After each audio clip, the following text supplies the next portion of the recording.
what's going on? I am Nando. And I'm DJ. And I'm Diggins.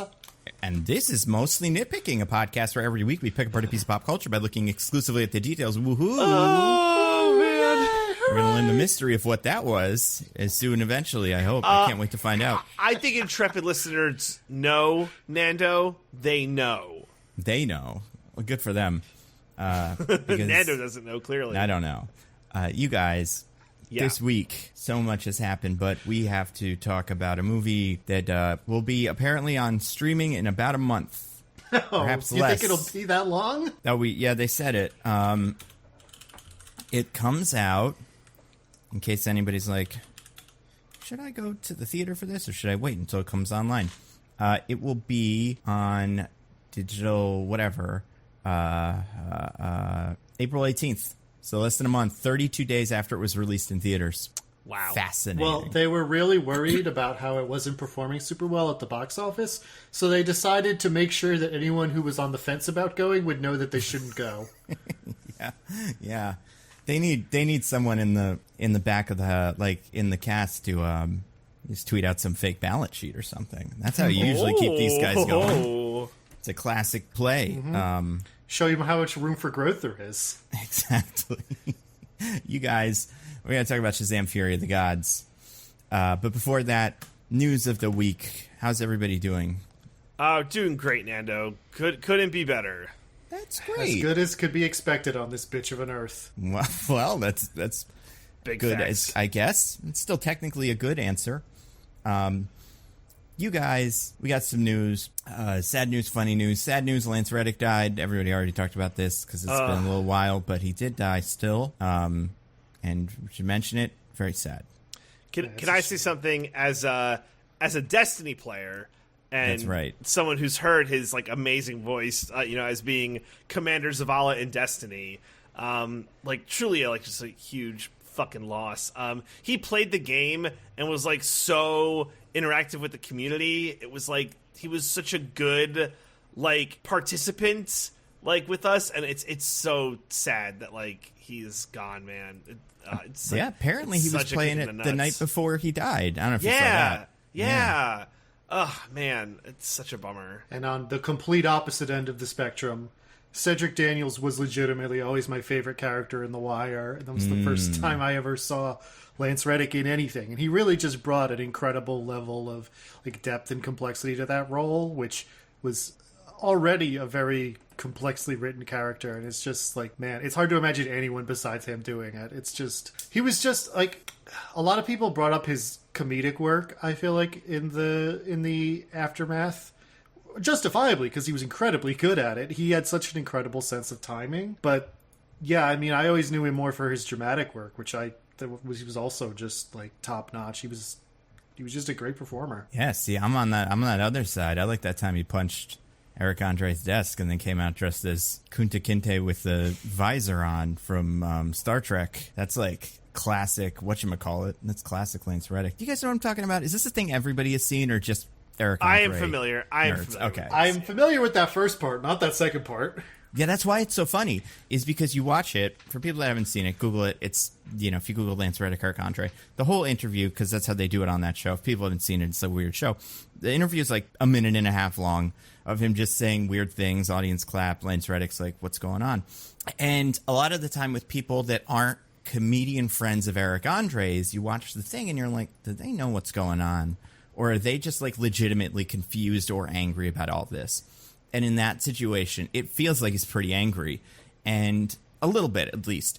And he gets up, punches the desk, says you need a new desk, walks off, and then comes back out, like I said, dressed in like Kunta Kinte from Roots, and then the Geordie, what's the name of the character? Geordie from Star Trek? LaForge. Geordie LaForge visor, and yells about how he wants to be LeVar Burton, and it's oh, okay, so he was in on it the whole time, and he's cool. But yeah, classic bit. I'm pretty sure they got LeVar Burton to go on the show later and do dress as the cop from The Wire and Do I Really Want to Be Lance Reddick, but I've never seen it. But yeah, one of the classic bits on that show.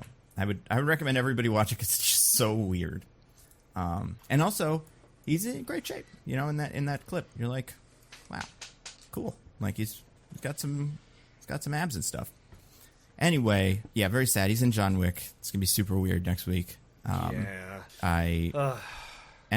was a time, a really short amount of time, because I've seen it, where I was like, I don't know if they postpone this movie, but I don't think it like would make a difference one way or the other. You know, it's like, it's not like, you know, I'm trying to think of a good example of this when they've actually done that. It's not like there was like, didn't they postpone like an episode of some show because there was a school shooting or something like that in the show, and one just happened that day? Remember that? Oh, maybe. What show was that? That sounds vaguely familiar, or I don't know that there was a school shooting, but it was like something with guns and shooting, and they were like, maybe not today.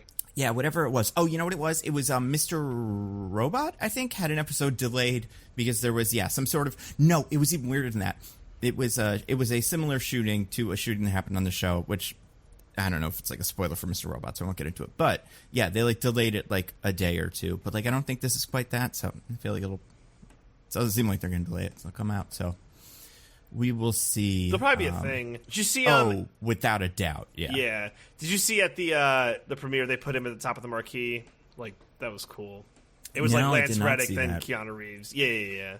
Well, that's the other weird thing. Billing. Speaking of billing and like things that we'll talk about, this is not Lance Reddick's last thing that they filmed. It's that Percy Jackson show. Yes. And so we're going to cover that when that comes out, probably. I guess we're doing the movie, but we'll probably talk about the show. So, yeah. Very interesting. Oh, speaking of Disney Plus show news, How dare Bye Bye you. Willow. How dare you? Oh, I'm sorry. Oh, no. You didn't like it that it was the kids spoke like regular kids and the adults spoke like Lord of the Rings? Is that not connect with everybody? Did everybody not like the fact that Willow doesn't really do too much in it and like just kind of is there? He's the greatest wizard of all time. You'd think so, right? Nando, I think if we reverse the tapes here, a certain somebody on this podcast is gone on the record as saying they thought the Willow show was really good. Oh, yeah, absolutely. I still do. I think it's great at being a Willow show. I think it's very entertaining. I have no, like, there's no point where anybody would be like, I didn't like it, where I'd be like, really? I didn't think you wouldn't like it. I thought you'd like it, because I could see anybody disliking this show. It got canceled after one season? No way! Yeah, no, really? I thought that was the new big thing. That's so funny. But apparently it was Squid Game. I thought this was doing the number Squid Game was doing, and Squid Game was but it's this. Yeah. It's like it was a great, weird little show that had all the weird, kind of messy charm that Willow had, but it did get canceled, and I'm not shocked. It's also got a really weird ending for a first season, so that'll be fun too, as like the final ending for the whole show. I don't want to spoil it, but Flash Thompson's in hell or something, and then it's like, ooh, that's gonna happen. And I don't consider that a spoiler because A, apparently nobody watched it, and B, it's very confused. The mechanisms that get him there and what happens are so confusing that I still don't think it would really help. Like, it wouldn't ruin any surprises for people, but yeah, it's a shame. Although I saw the guy who did it, Kazdan, I think, say that it wasn't fully canceled as much as they released the actors from their contracts. So they could do it again, maybe. But I can't see why. Not like I can't see why, but it doesn't seem like it's a super high priority. They're not going to do a Star Wars movie every year. Like, I don't think they're going to rush to get a Willow out the door. Yeah, that's fair. But you guys, speaking of Disney Plus shows, are you guys caught up on Mando? No, I'm today's behind. So. Okay, but you saw episode 3. Yes. The one with the guy, the kind of like, not like bottle episode, because that's not what it is, but the little diversion. Oh, am I too behind? Oh my goodness. Really? The weeks are getting away from me. You might be too behind. Oh, no. Diggins, have you seen it, or are you also behind? No, I haven't started New Mando yet. I'm going to. I'm lazy. Yeah, there's the 3rd episode that's really good. Not like really good, but it's like, this could be an Andor. Is Boba Fett in it? Not Is it the book of Boba not to Fett? spoil it, but not yet. No, that would be so great. Andor? Though. Yeah, that would be what it is. Secretly Andor, or like Ahsoka or whatever. She's in one of these. What? Like, what other show is going to have its plot line advanced in this season of Mando? You know what? Maybe it will be Skeleton Crew, the one that apparently is getting an episode directed by the Danielses. See that? Oh, yep. Lightsaber fingers and God, I don't know what could be talking with googly eyes in the Star Wars universe. What's the rocks of the Star Wars universe? the rocks. the porgs. I don't know. Gonk droids. Yeah, gonk droids. Oh, that'd be funny, actually. I like that. But yeah, they're getting that cash. And you know what? I respect it.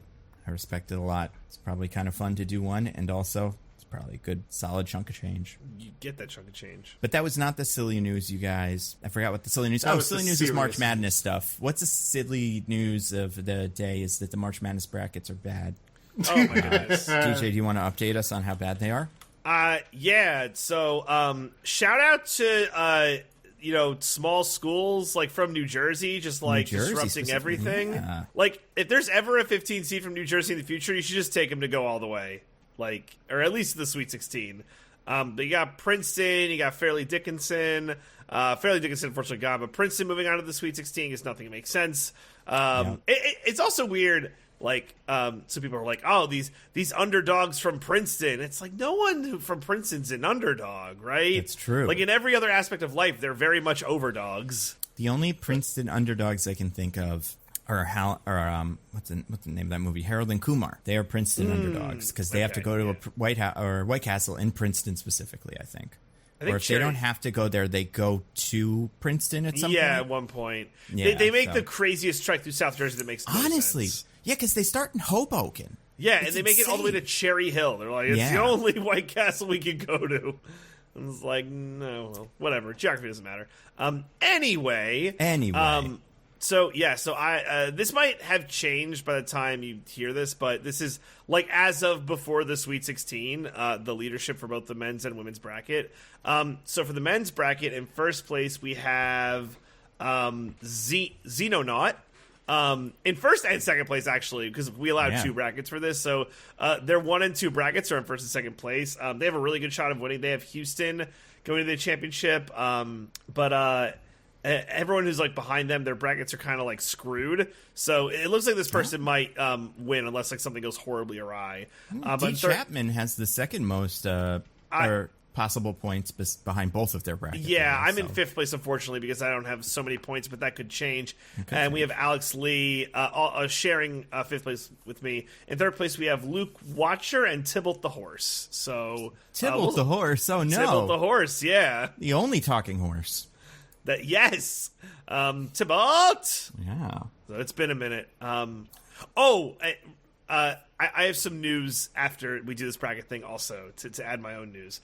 Okay, for the women's bracket, in first place we have it's actually tied for first place. We have Bo and Brett 1, 2, 3, 4, 5, 6, 7, 8, 9. So they're tied for first place. They both have South Carolina as the champion. They actually might have identical brackets, so it might come down to a tiebreaker for them if they win. But then we also have Dunko the Great. Oh no, Dunko the Great has a movie attached to theirs. I recognize that title. It's Terror on the Prairie. And then we have Jason 61892. Eric W. Meyer, and CKL Bao. Oh, and me. There's a lot of people tied for third. Everyone's tied for third. Not everyone. There's a lot of, yeah. Both of I'm in the 30s in both brackets, so okay. That's why this one doesn't count. But the other ones, before they counted. Yeah, I feel like Terror on the Prairie would be an interesting one. They have the highest max points, them and Jason, in the women's bracket. So I could see it. I mean, at this point, too, like, there's a 10-point total separating first and third place. Like, it's all so close. By the end of this week, I feel like we'll have, like, 5 people that are, like, the guys that are going through. Yeah. But it's very exciting. So whoever wins, for both brackets, what is it? They have to give us 3 movies for us to possibly do? Okay. I would say, like, you message us and that's how you'll let us know. It's a dialogue. Yeah, let us know what you think what you're in the mood for. What you're like. Oh, do you guys have any things you're more specific or whatever about? And we'll probably pick the best one. But if you got your heart set on one, that's fine too. But yeah.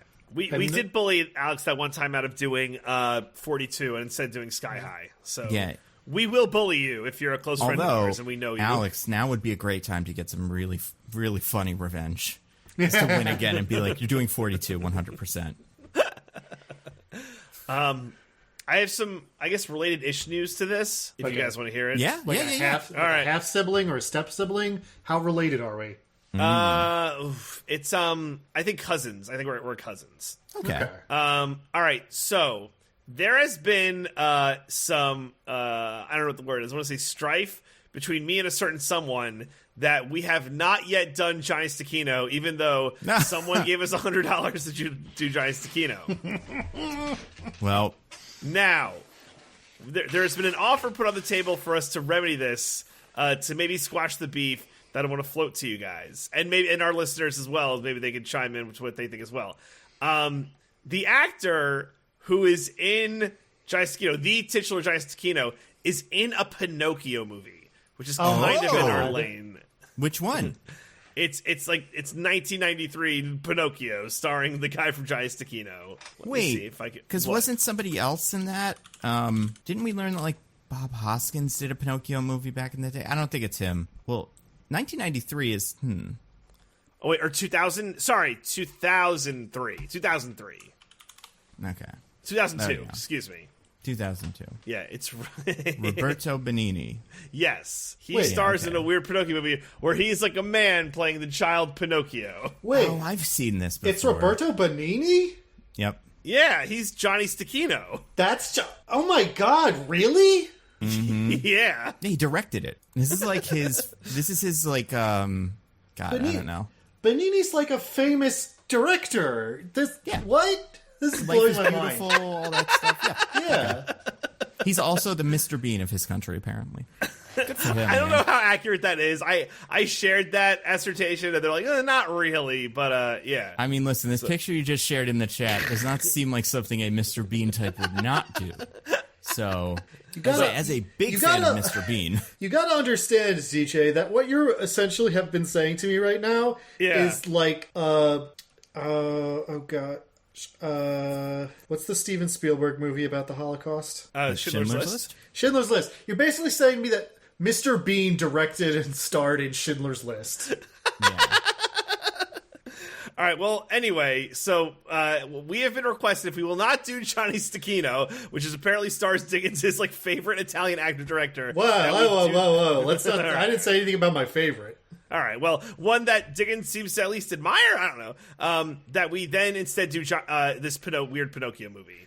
So I hear that Pinocchio movie's pretty good, other than the fact that Benigni decided to star in it. I mean, okay. yeah, part of me's like almost interested in it, but also we have a little bit of time before we have to pull the trigger on it. It does not have to be immediately, but it's when we have the opportunity to do something that isn't coming out immediately. We get to buy ourselves some time because the next like 5 weeks or whatever is like a theatrical release. But at some point, it's gonna come up. They are going to rise up and demand that we do either Johnny Stecchino or Pinocchio. I want you to know, DJ, that I also talk to this person regularly, and he has never mentioned it to me once. Really? Yeah, not once. I don't know. Maybe because I was I don't know. I don't know. Well, anyway, that's my news of the week. So, listeners, vote. Do you want Johnny Stecchino or Pinocchio? I mean, listen, fascinating news. I do feel like because we've done so many Pinocchios, we should maybe just do a Pinocchio whenever we've got some spare time. Because there's quite a few. There are. Like, that we haven't touched yet. Yeah, we should try to turn ourselves into the premier Pinocchio podcast. Yeah. Yeah. Because they've made a bazillion of them, right? Like, why...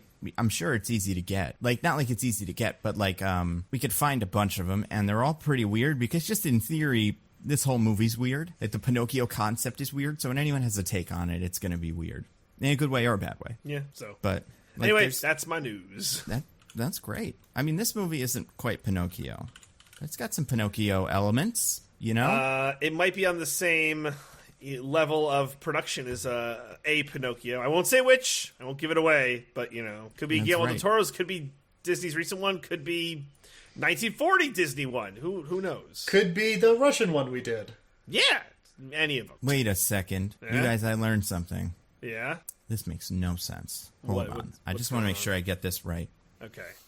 So, the Pinocchio movie you were talking about, this Benigni Pinocchio, came out in 2002. He plays Pinocchio, and he directed and wrote it. Yeah. Mm-hmm. He also starred as Geppetto in a Pinocchio movie from 2019. Oh. Huh. Yeah. And he might have written it. That part I'm not sure about. Actually, I don't think so. But, like, this guy loves Pinocchio. I mean, why wouldn't you, right? Italians, it's like, he's probably a pretty popular guy. like Pinocchio's supposed to be Italian, right, or something? Yeah, Kind Pinocchio of. was written by an Italian man in the 1800s. Yeah. It's actually a much newer story than you might think. I mean, they talk about Chris Pine in it, so it's got to be pretty recent. That's true. But yeah, interesting, very, very interesting. So much Pinocchio. Yeah, so just throwing it out there for us to consider whenever we get a moment to do, a little something else. Yeah. Well, speaking of movies where the kids turn into other stuff, sometimes it's donkeys, sometimes it's big jacked guys. We had to talk about Shazam 2: Fury of the Gods. Oh, the movie of buddy. the week. One of 4 DC movies set to release this year as part of the, end of this whole thing. Yeah, death to DC, the death to the DCEU. So, very Or exciting. perhaps the rebirth of That's DCEU. I like death. I really want to stick with death. We'll have it be like Superman, the death and return of the DCEU. Okay. Like the old movie, the old comic. But, yeah, we got to talk about Shazam, Fury of the Gods. You guys, Do we gotta? we do have to, because it's the biggest movie of the week for Okay. now. Don't you remember the terms of that contract we signed with the devil?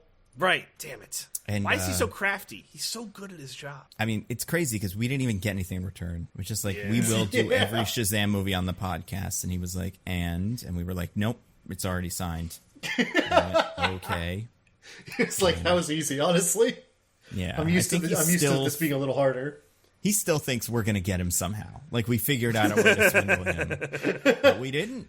He was so surprised that we agreed to it so readily that we actually didn't even have to give him anything to do this. Yeah, it's really just a gentleman's agreement between us and the devil. But Best kind. yeah, unless if the devil wants to donate some money to Extra Life next year and he wants to tell us to do more, other Shazam movies or Pinocchios or whatever, that's up to him. But Or you guys, if the devil wants to donate money to us. that's Also, true. a good idea. There is currently no mechanism by which he can do that, but I don't know, the devil can get in touch, I guess. Yeah, he's got methods. He can be in a mirror or whatever. If you find just Or some Venmo. money in your bank account, or more likely crypto, the devil definitely uses crypto, then you'll probably have a good idea. Yeah, if your arm turns to gold, then it's like this is the devil's work. And that means we have to do, I don't know, the Pinocchio starring Drew Carey from the mid-90s or whatever. Dante's Inferno, would that be like his favorite But movie? then we'll die Poltergeist. because the golden arm will poison our heart and we'll refuse to take it off because we love our right. golden arm. We Love So Beautiful in it. All the kids at town think we're cool. And also, I don't think Dante's Inferno is a movie. Is it not? You have Dante's Peak and Towering Inferno. Oh. Dante's Inferno is a video game, though. Yes, that's the thing. Oh. It's the God of War ripoff on Xbox. Okay. Yeah. And I mean, it's also the book, but it's funny that the way you said it was like that, and I was like, oh, that doesn't sound right, but it does, obviously. Like, that would be the name of a thing, and yeah. Yeah, like, how's they've that just, on a all the movie? permutations of Dante, Inferno, and stuff have been done. Well, someone just heard me say that, and they're like, I got an idea for a movie, Universal, Yeah.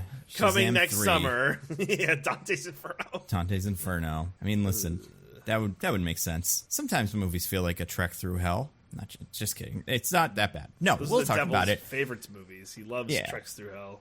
He does love them. Or she. You guys, or that's true. Or they. It's up to the devil. Or they, yeah. So the devil's gone woke now? Oh, Devil's gotten super woke. Yeah, which would mean, I guess, hell would be cool. I don't know. I don't know. I've lost the thread. Like, I'd be on the side of the devil then. I don't know. Either way, devil's not in this movie. He's close. We almost get some devil. Last one had the 7 deadly sins. That's probably as close as we're going to get to the devil in one of these. But They do call a lot of attention to the wisdom of Solomon. yeah, That's true. And like Zeus and stuff. So, Hades isn't quite the devil, but he's like kind of that. And also, speaking of the devil, I don't know if you guys saw this.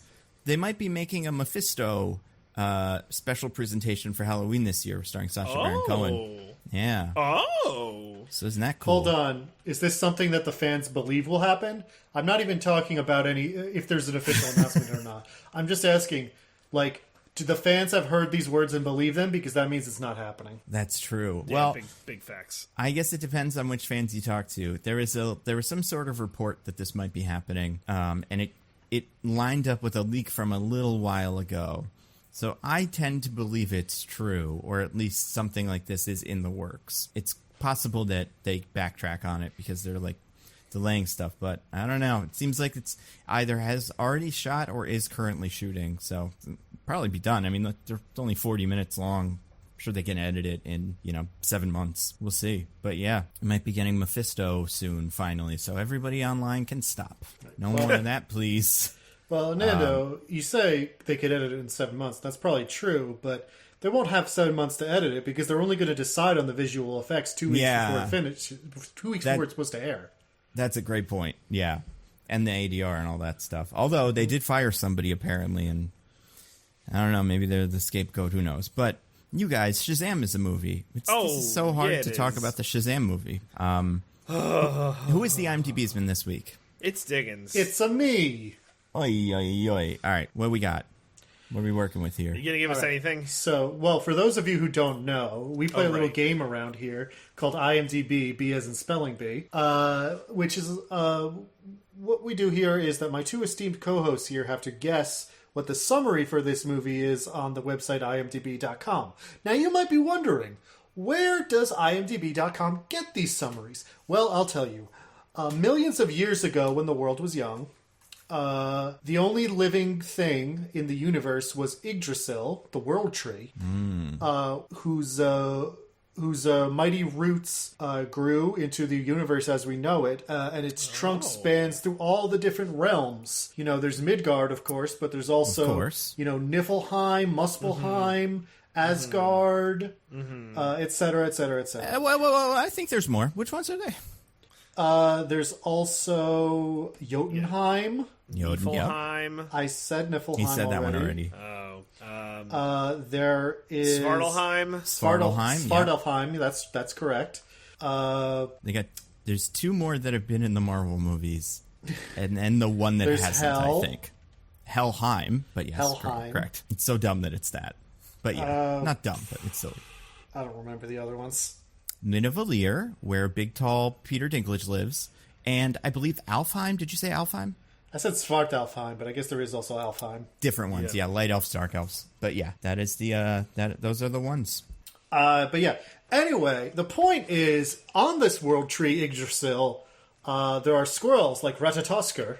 Yeah, everyone's favorite. Who scurry up and down the tree, receiving its seeds and its nuts, and within those nuts are contained perfect spheres of wisdom, which, when opened by human hands, coalesce into the summaries of movies. So IMDb.com has contracted Ratatoskr to deliver every week a shipment of nuts from Yggdrasil, the world tree. And then the interns get to work cracking open those nuts so that they can read the summaries.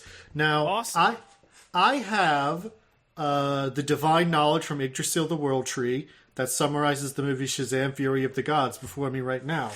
Oh, wait, not God of War? I thought we were doing God of War. I thought we were doing Dante's Inferno, the ripoff of God of War. So no, you would think, but nope, we're doing Shazam. Oh, okay. It's what not else. Too late to decide to do a movie instead or video game instead. Well, I think it's a little too late because I'm about to give you a hint for this summary. All right. Okay. Let's see it. My hint is this. I think this is the worst summary I've ever seen that contains no incorrect information. Wow. Okay. There are worse ones that are wrong. Everything that they say in this one is correct, but it's one of the worst summaries I've ever seen. Okay. Nando, do you want to go first or second? I'd like to go second.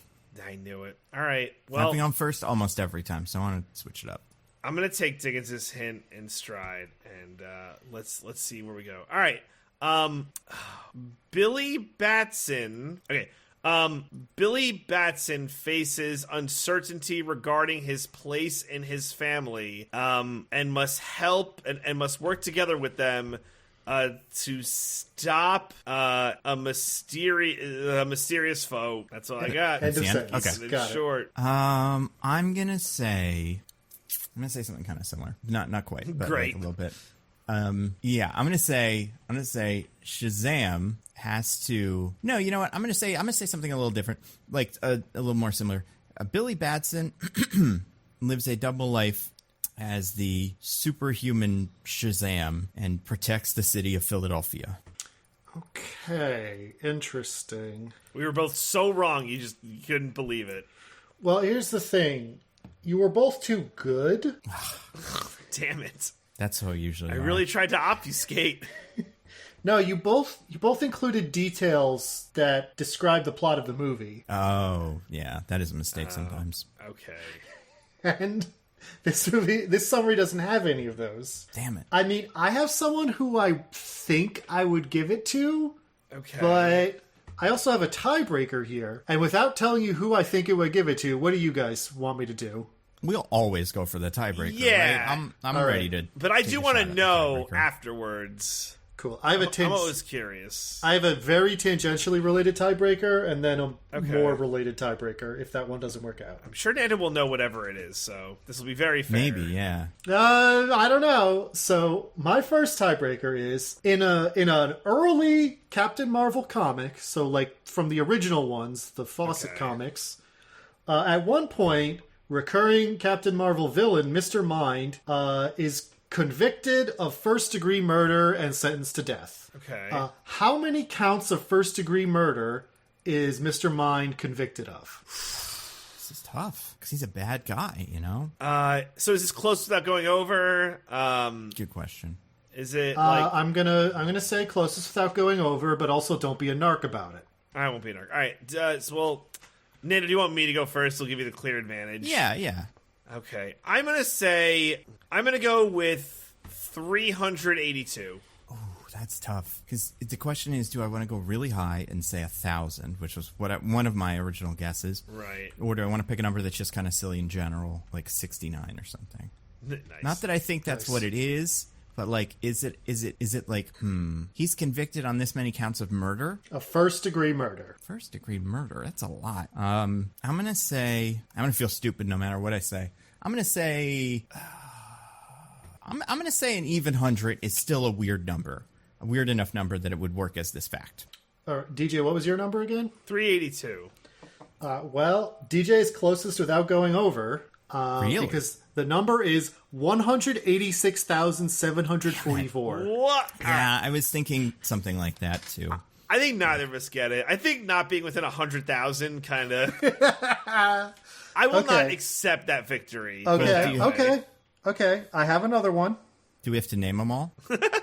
Wait, can you please explain the parameters around how Yeah, this did happened? it say? I don't have information on how it happens. He must I have do- just told that many people to kill I themselves or, do- like, jump off a bridge. I do have a picture of the tiny electric chair they constructed that he could be executed in. Nice. See, like, my thing with Mr. Mind and early Shazam is, like, Shazam fought a lot of Nazis, and I was like, did they implicate him in the Holocaust or something? Like, is that my God. how he was involved in this story? Just because that is really, Shazam's villains are one guy who we'll get to, we can't talk about him, weird monster guys, and Nazis. So it's a very bizarre rogues gallery he has. Okay, I have a movie related tiebreaker now. All right. They made a Shazam movie? Yeah, Or is I it know. something else? No, a Mr. Mind movie. Oh, finally. If only.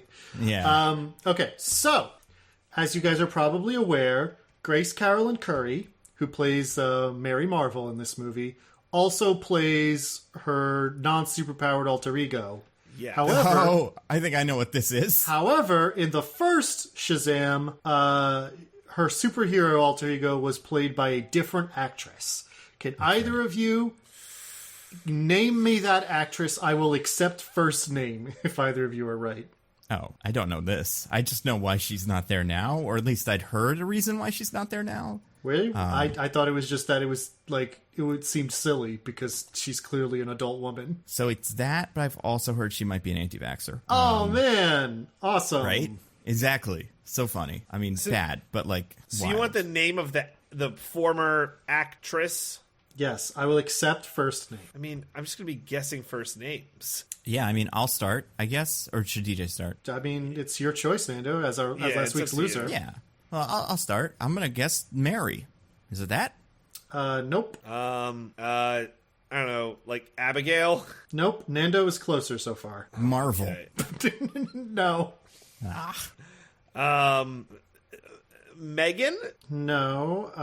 DJ is closer now. Oh, boy. What was the name of the new actress? Well, she played non-superpower Mary in the first one also. Right, Grace yeah. Carolyn Curry. Grace Carolyn, It's just now she's also, the actual Mary Marvel superhero. Right. And DJ said Megan. Mithrigan. Guess Mithrigan. Oh, yeah. That's weird because Megan is also the name of the purple one, right? From My Cousin Skeeter. No, her name's Megan, Darla. No, actor's Megan Good, right? Oh, yes, that's correct. Yeah. I'm gonna say Melanie. No. I mean, obviously wrong. I was trying to figure out if you were closer or not. Yeah, I'm gonna say the amount of time it took to get an answer there was very scary. I'm gonna be clear. For me. That's what I was thinking about. Melanie Yeah. is not correct. Okay. Gosh, I don't even. I like how this turned into like a name guessing game. Right. By the way, maybe I'll take my murder number guess now. I'm gonna give you a hint after DJ's next guess. Okay. Oh my gosh. Is it Morgan? No. Here's my hint. The name is the name of a person that you both know. Oh, what? So And Nando. Mary was close, but what was closer? Megan. Michelle. That is correct. Oh, what the fuck? Hey, there we go. Michelle Borth played the superpowered form of Mary Marvel, or Mary Bromfield, I guess is her name, in the first Shazam. Now, if it makes you feel better, DJ, if you guys had decided not to do a tiebreaker, I was going to give it to Nando because his was vaguer. That does make me feel better, yes. So, good. Justice was served, I guess. Very good. The actual summary on imdb.com. Sorry, were you going to say something, Nando? Oh, I'm just Googling whether she is an anti-vaxxer or not. Wait, it's so much worse. Hold on. Was she at January 6th? She might not have been there, but she was not she tweeted about Ashley Babbitt or something. Oh no. How do these people keep like stepping into this? It's wild. Oh my goodness. It's okay. She'll get to do Yeah, she's going to be in Home on the Prairie 2 or whatever it's called. yeah, she'll get to be with Gina Carano. Yeah. And another perhaps co-star from this movie. If things go in that direction, you never know. Anyway, the summary on imdb.com is: the film continues the story of teenage Billy Batson, who, upon reciting the magic word Shazam, is transformed into his adult superhero alter ego Shazam. Damn it, No. I did this last week or 2 weeks ago, and I didn't. I should have stuck with it here. Just I done told one of those, you, where it's the one word of the the- movie is in the thing. It's one of the worst ones I've ever heard without actually being wrong. This is incredible. Yeah. Wow. Wow. Well, fantastic. Well, so that means DJ as the No. Yeah. wrong person, or the most wrong, or least correct. I don't know, because the thing was wrong. So the least most wrong or something. I think it means you were the most wrong, but sure. That's true. You get to. I was wrong in the right way. So you Right. get to tell us what the summary of Shazam: Fury of the Gods is. Boy, if only I could. All right, so hey guys, remember the first Shazam movie? Of course you do. Somewhat. So we're following up on that. So the Shazam family is being the Shazam family. We get a lovely opening scene of them doing a cool Fantastic Four bridge rescue scene. Everyone loves it. They are not loved in Philadelphia. They're known as the Philly Fiascos, which sounds like the next team for Philly. Like, I don't know what, like pickleball, but whoever gets the next pickleball league, they'll be called the Philly Fiascos. More like the Phillies should be the Philly Fiascos. Am I right? Am I right, ladies and gentlemen? I don't know which one it is, but there's always one. Someone could be the Philly Fiascos. It could be the Eagles. You never know. Yeah, they could be the Philly Fiascos. So we're picking up on that. And Billy's being very overly protective. He wants to make sure family stays intact, but they all want to do their own thing. Meanwhile, guys, so much stuff's happening. So I would say big B plot is that Freddie, we know Freddie Freeman, and he befriends the new girl in school, Rachel Zegler. And he's like, yeah, I'm the kid who met Shazam and Superman. It's so cool. And she's like, oh, really? I want to get to know you for some strange reason. And he just takes that at face value. It's like, totally cool. As it turns out, she is, like, evil? Well, not evil. She's a god. She's one of the, like, secret gods who are going after the Shazam family. By the way, the Daughters of Atlas, they've come. They broke into a museum. They stole the broken staff from the first movie that was Jim and Hansu's staff, and they turned everyone to stone. And they're after Shazam. And Rachel Zegler is secretly one of the Daughters of Atlas who's after Shazam. So That's right. Yeah. So it's this whole thing. It's this whole to-do, guys, where, oh, man, it's so hard to remember what happens in this movie in order because it's so bad. Okay.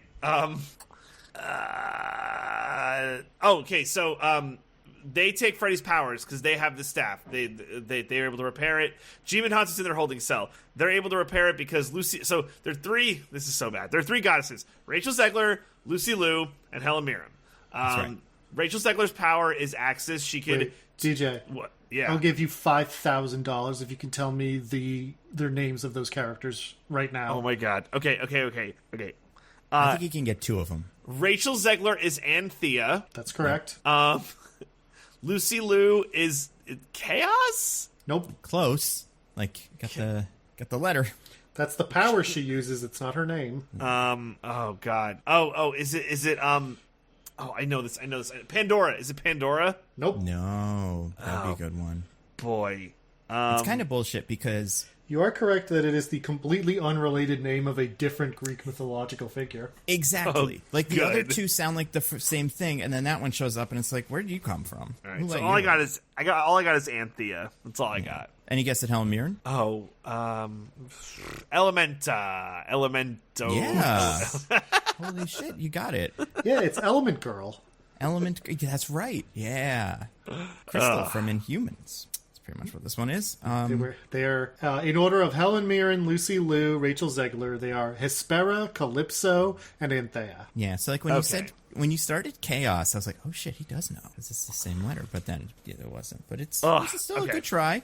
All right, thank you. I appreciate it. So anyway, I'm just gonna use their actor names because I'm just not gonna remember it. It doesn't matter. So they each have their own powers. Helen Mirren is like elements she could use, mostly fire. It just seems like she's fire. That's what it seems like. Lucy Liu can whisper sweet nothings into your ear, and then you do whatever she says. And Rachel Zegler has Doctor Strange powers, where she makes everything all move all different, like in Doctor Strange in the Mirror Dimension. She does have that power. So Rachel Zegler finds Freddy and is like, just tell me where Shazam is, and she's all smitten for whatever reason. This is so dumb.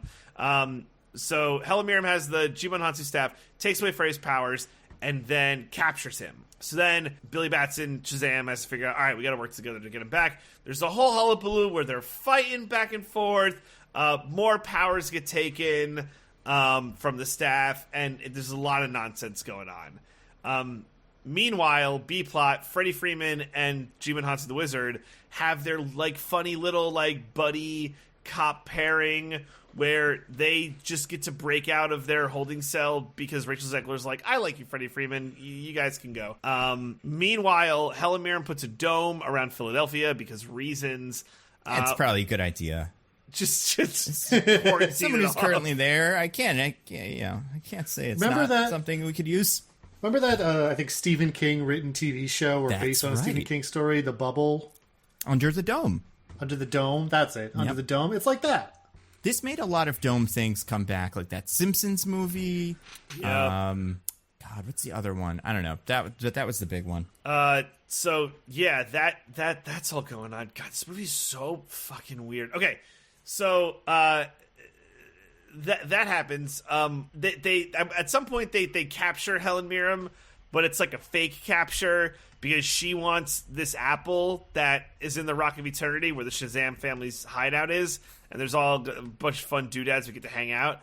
But the apple has like the seeds of life. I couldn't tell if it was the same as like the Adam and Eve apple. I'm like, is that what this thing is? Just because we're mixing metaphors all over the place, and just the mythology of this is so weird. Yeah, I mean, Solomon could have brought it from the Bible. It's the golden. Yeah, it's the golden apple. That's true. Yeah. That is a real thing in Greek mythology. Oh, the golden apple. Okay, all right. So my bad. Yeah. So they're like, all right, we're gonna get the golden apple because they need it because for a while the gods were cut off from the humans in like their own land. They're like, we're gonna take it back. We're gonna be set free. So they get the apple, and then this weird thing happens where they're all like, we're gonna plant the apple now. We're gonna do our thing. And Helen Mirren's like, and Rachel Zegler are like, we're gonna plant this to like get our home back and with the gods. And then Lucy Liu's like, no, we're gonna plant it in the human world. It's like, if we plant in the human world, it'll be all bad soil because humans are bad and it won't grow nice. And she's like, that's right, we're destroying the world. So it's now this weird thing where it's like, wait, Helen Mirren and Rachel Zegler are kind of good, and Lucy Liu's super evil. There's a dragon. It's a dragon. You've seen it in the trailer. If you saw the trailer, it's a freaking dragon. What else? So they have to team up. I really lose the thread here. You Lucy lose the thread here. I lose the thread.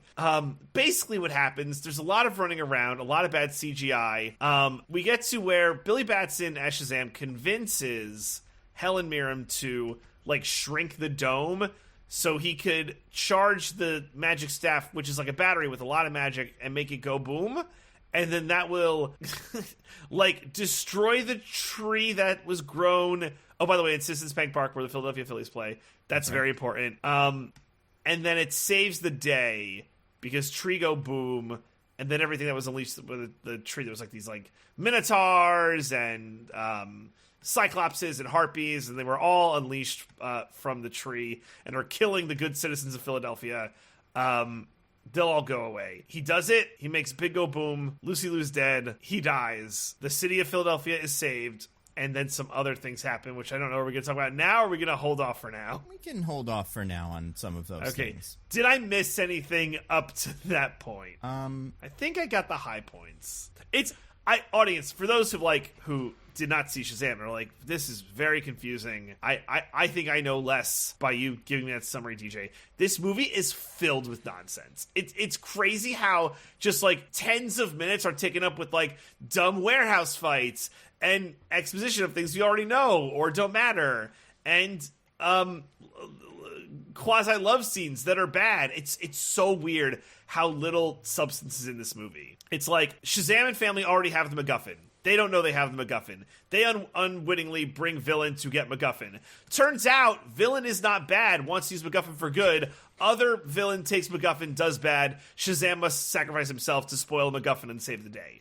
That's the movie. Yeah, I guess so. There's stuff in the middle with the family and the school, but like it hardly matters. Yeah, there's like a magic pen friend and stuff. Oh yeah, there. Pedro's gay, and that's cool. How come you're outing Pedro like this on a podcast? Wow. He's not even on. That's really rude. Sorry. Bad look. We're not going to edit it out, though, Pedro. Sorry. No, I'm just going to say details that are in the movie. Everyone's very happy for him. I guess he's the first confirmed DC, the first openly gay DC character. Yeah. Roll with it. Very little happens in this movie. It's so weird. But, that's this movie, I think. Unless Nando Diggins would add anything. No, I mean, I think you mostly got it. I was going to say Peacemaker's bisexual. That's the only thing I can think of that, like, kind of qualifies. But I was also going to say that. It's not because I can't remember individual characters. It's because I can't remember individual movies. Like, I don't remember what movies they were. I know comics Renee Montoya is gay. Does it ever come up in that movie? Yeah, I think she says my girlfriend or something like that once or twice. I think she's having an argument with an ex-girlfriend that is the police chief, right? She does have an argument with an ex. So, she also a gay character who's been in a DC movie before. They've done a couple. Good. Pretty good. But yeah, that kid.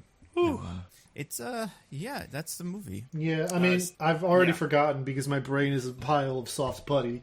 Did you mention how over the course of the movie everyone loses their powers except Billy? Oh, yeah. So I mentioned the Freddy part, but yes. At some point they used to have to take all of the Shazam's family's powers. Oh, and they use, this is very important, thank you, Diggins, they use the power of family to overcome, to save Philadelphia. Yeah. They're so good at being family. Family. That's true. They do that. It's movies about family, Finally. It is.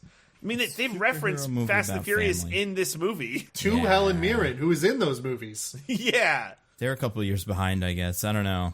Maybe after Man of Steel and everything like that happened in that universe, they just stopped making Fast and Furious movies in the DCEU. So, like, he's talking about, like, everything up to Fast 5. But they could start again. Peacemaker's in them, too. A lot of people cross over between those two universes. Listen, that's just a thing we all agree not to think about when it Yep. comes to movies set in the real world. And I think that's great. I like it. I'm usually a big fan. Well, that's wonderful, DJ. So, Nando, you get to tell the lovely audience what you thought of Shazam! Fury of the Gods. I think, so I saw it maybe a week ago. I think it's the best superhero movie of 2010. I really do. Like, I think it's right up there with Thor Yeah. in terms of being a movie that feels like one of the first couple of these before we really figured it out. And for that, I respect it. It's it's like, it's fine. It's one of those where, like, every so often it says a nice thing, so it's hard to, like, really ding it. But on the other hand, it says a lot of things, but a lot of also stuff doesn't happen that's like there's just a lot going on. Yeah, it's okay. It's not the worst movie I've ever seen. I do think parts of the real problem with this movie, it moves at way too fast of a clip for a movie like this to move. Like, it really does feel like a 3-hour movie that they cut the middle out of.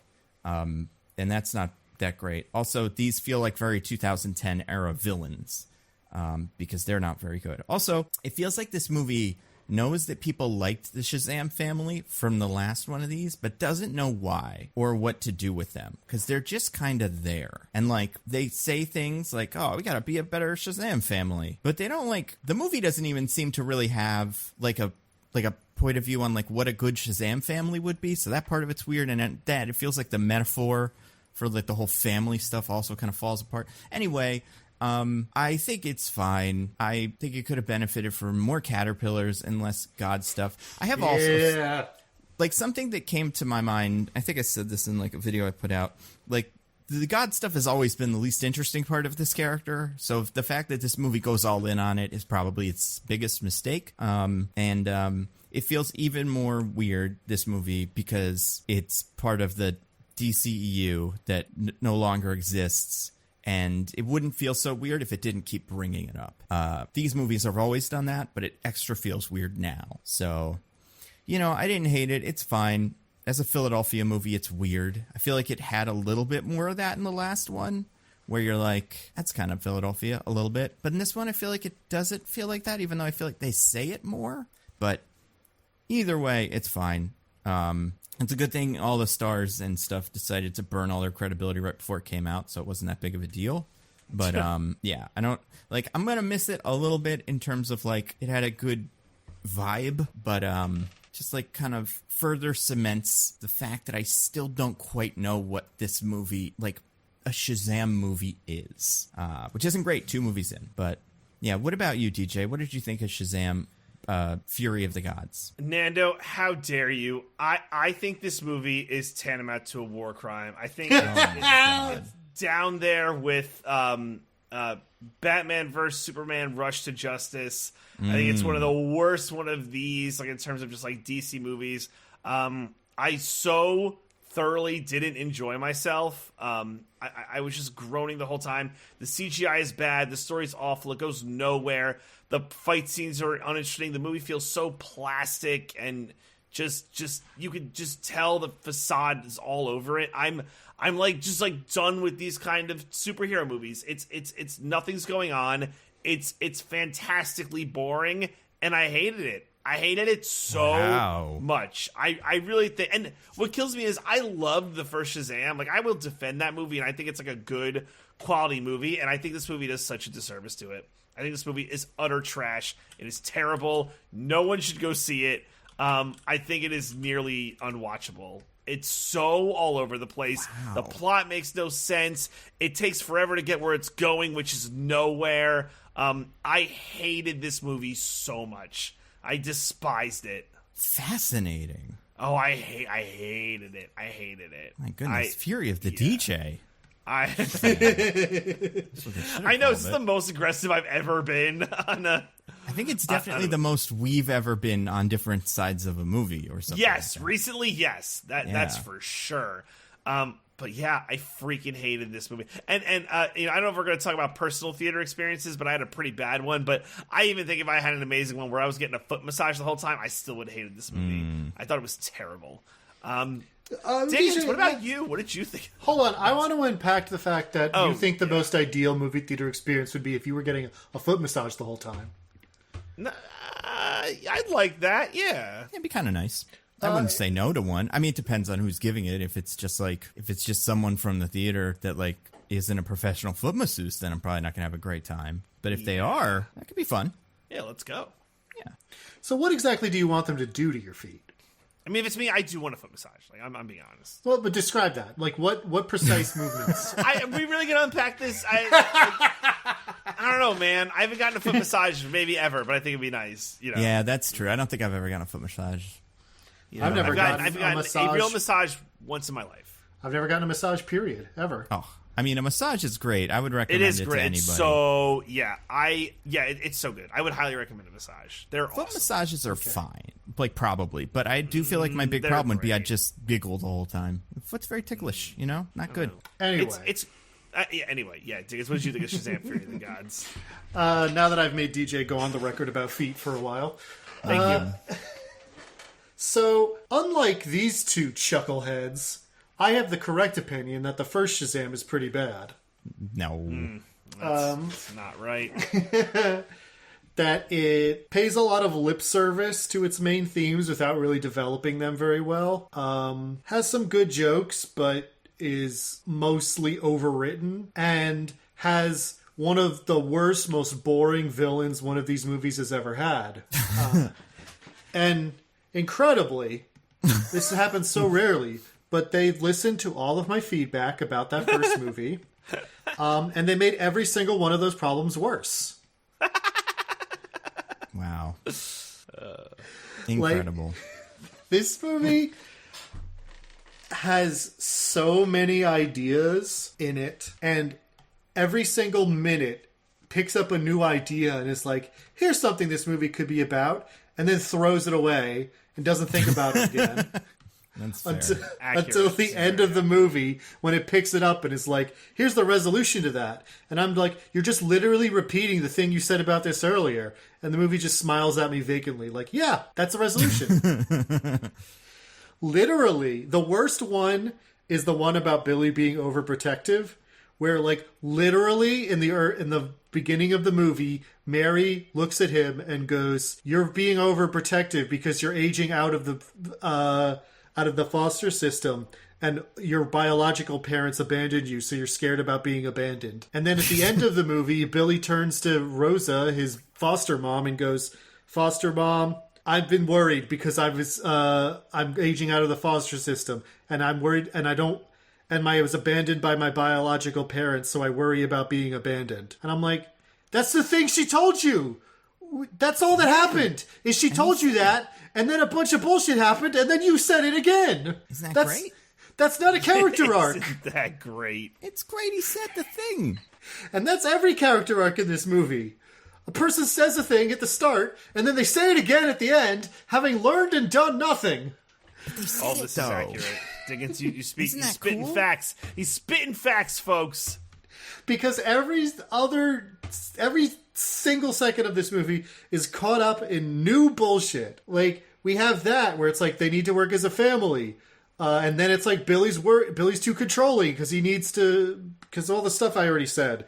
And then it's like Freddy wants to go off on his own and be his own superhero. And then it's like, there's a hot girl at this high school that Freddy is into. And it's like, the hot girl is actually a god. God's stealing our powers. Freddy and the Wizard are having fucking shenanigans together. It's so bad. Everything... Sorry. Everything happens so much, and none of it matters or means anything. See, I see what your point is. I don't think that's I think the more, like, weird and kind of pointless plotline is the whole thing where Billy's like, we should be a better Shazam family. And everybody's like, shut up, narc. And he's like, all right. And then at the end, they're like, that was nice that you were trying to be a good Shazam guy. Oh, yeah, no, that is that's it. absolutely one of those things I'm talking about, where they bring it up at the start, where he's like, guys, we got to work together as a family. I'm trying to keep us together, but everyone's spiraling off. And I'm like, I wish the movie was about that, or anything. Because, my at goodness. no point do they particularly not work well together. Yep. Yeah, they're good in the beginning. Yeah, the part that they apparently screw up is the part that we don't see. Yeah, that is a pretty weird decision. I don't know, but yeah, there's just like every movie. Every subplot of the movie is like that. The villains are incredibly underwritten because they're trying to have this like complex plot and like mirror family relationship with them, except all of their scenes are just them being like, we are an evil person. Let us kill a random human for fun. And then at the end, we're supposed to sympathize with Helen Mirren because at the end she's like, oh no, the evil thing I wanted to do that involved killing all those people was actually just so I could do this good thing. That's right. That I never mentioned before or had any reference to. And it's like... That's great. I don't think great's the right word. Wanting to do the good thing instead of the bad thing. The movie hinges on character development and the relationship between these villains, and we see none of it. It's all just told to us, which is also true of the heroes. But at least the heroes are just like the themes of the movies. This is the actual plot that is happening, that we are watching unfold before our eyes, and none of it makes any sense or lands emotionally because I don't have no idea who these characters are, and the movie will never show me. Shazam, green, blue, purple, and red. What more do you need? I was talking about the villains, but yeah, fair. Oh yeah, Old, gold. younger, youngest. Yeah, that's true. And also, Diggins, to tack on to your point, not only is it like just told to us, it's just told to us poorly. Yes, that's true. Like, they don't even do it well. Anyway, yeah, the movie's really bad. I don't like the first one, and I think the first one's better than this. Yeah. So, I don't know. Don't watch it. That's my recommendation. Yeah, no one should watch this movie. It's so bad. I mean, it's going to be on HBO Max in like 20 minutes, so I guess maybe if you got something, maybe gotta watch do some it. cleaning, turn it on. I don't know. Maybe if you got to do some cleaning or some laundry, and also mysteriously every other piece of media on the planet has become inaccessible except for Shazam: Fury of the Gods. I guess that would be an okay situation in which to watch it. Otherwise, I wouldn't bother. I mean, listen, yeah, it's a-okay. I don't know. Which one do you think is worse? Oh, this one. Oh, wait, sorry. Ant-Man, Quantumania. Oh, this. No, this. I don't know. Yeah, There's no Jonathan Majors in this to like help. that's true. There is no like ultra charismatic performance. Instead, it's an anti-vaxxer who everyone doesn't like now. Yeah, I would say I like the central performances in Ant-Man better, even though I think it has very similar problems. Yeah, that's fair. Although, now I'm wondering, like, okay, so, yeah. Do you think we've gotten the worst two superhero movies of 2023 out of our system? It's hard to know where Flash is going to land. What else is coming out this year? I won't commit until I know. Guardians 3, Flash, Not that. a Blue Beetle movie that... We're getting that? We sure? I don't know. I mean, probably not, but that's what they're telling us. They're at least... yeah, we're still in that stage where they lie. Yeah, Blue Beetle movie. What's the other one?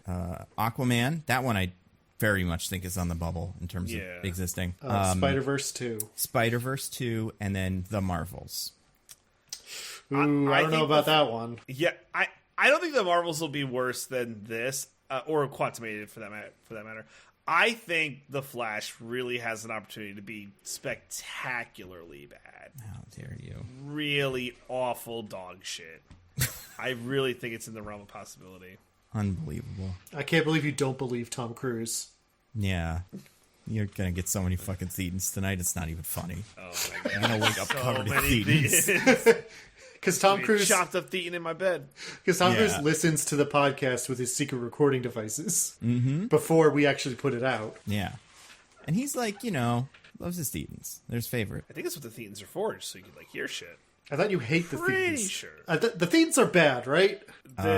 From a certain point of view, the thetans are actually good guys. We all have thetans. I think you're trying to expel the thetans. Yeah, that sounds I right. shouldn't continue in any way about this. Yeah, I mean, so it's those ones. I'm trying to think if there's one I forgot, but it's really just the Spider-Man company. Oh, Kraven. Kraven might be the worst one. That one might still come out this year. That's But a good one. I don't think it's How dare you suggest that the Morbius people could make a bad movie? Yeah, you're a bad person for saying that, Nando. For It's been even a kind year. of suggesting it. It's been almost a year since the Morbiversary. Can you believe it? I cannot. Morbiversary 1. Morbiversary 2 comes later in the year.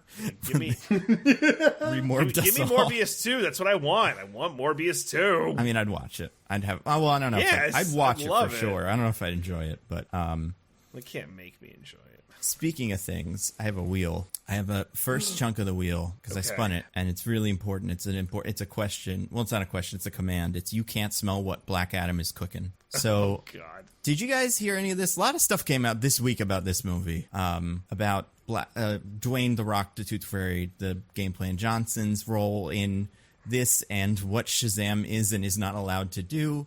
And it seems like Zachary Levi is not cool with it, or is on the side of people who are like, that sucks that he did that. Do you ever see this? I briefly saw a kind of thing about it, but nothing in supreme detail.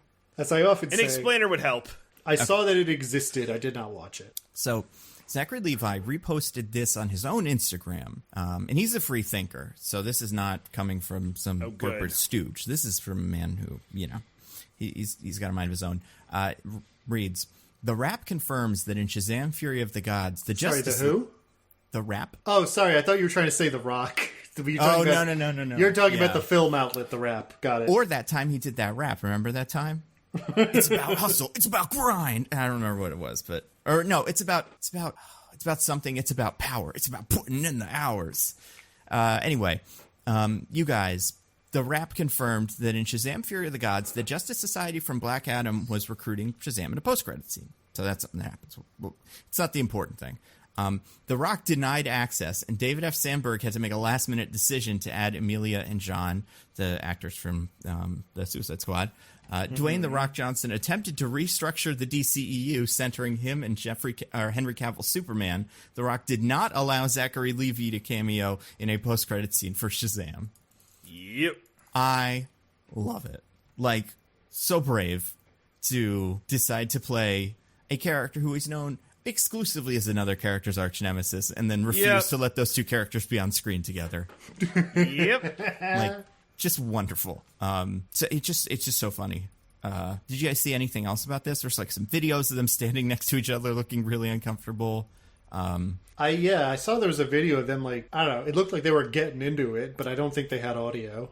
Yeah, it's hard to be one of those internet body language experts, but that being said, it doesn't seem like great body language. You could feel a little bit of uncomfortableness between them. I don't know, Nando. I've listened to a few of those experts, and they have a lot to tell me about Meghan Markle. That's right, they do. Especially the way Zachary Levi was leaning sideways, but The Rock was standing up straight. That means he has something. I don't know. That's one thing that That means What that is it? Zachary Levi isn't committed to the relationship. Oh, it's too bad. Because he would have a great time. But yeah, the whole deal, it seems like this was always the plan, and we all kind of knew this was what was happening because they never there was no even inkling that Black Adam was ever going to be in a Shazam thing. But it sounds so funny to hear. All these years later, what were they doing? I mean, The Rock was just, I don't know, being mad because he has to be the center of attention in anything he's a part of. He's like, well, I should be Shazam because, I forget. Shazam matters the most. Do we briefly see Jimon Hansu in Black Adam? Yeah. I don't think so. I think we see little son of Black Adam go to the Rock of Eternity, but we just see some hooded figures in the chairs. I don't think Jimon Hansu. He definitely didn't do a cameo. Okay. But I know, canonically he was there. I wasn't sure if we actually saw him or not. no, yeah, maybe The Rock was like, "You're too close to that damn Shazam movie I hate more than anything on earth." So, not in a bazillion years, sir. Because we didn't get him. We also didn't get, and that part I think is kind of funny. But the bigger thing is just they refuse to give us the Caterpillar. Whatever. That's the rules you guys have decided on. I think it's a dumb rule, but whatever. It's a supremely dumb rule. It's a very I've bad rule. never been so mad. But the fact that they went we can do this by just like kind of forcing all of the rest of it. And it really does feel like taking puzzle pieces that don't fit together and just taking the remote control, smashing them into the thing. Because like it's so, it's like, I get why you could see the Joker movie and go, oh, a movie about the villain where the villain is the main character is actually more compelling. But man, like you gotta miss so many other things about that movie to get that far into it. Like it's just, it baffles my brain. I love it. I really, really love. I think it's so funny. I think we'll look back as like, and you know what else too? All the stars are being really honest about the whole thing, whereas par for the course has been the other guy lies about everything in the movie apparently. So like that's pretty funny to me that they're doing that.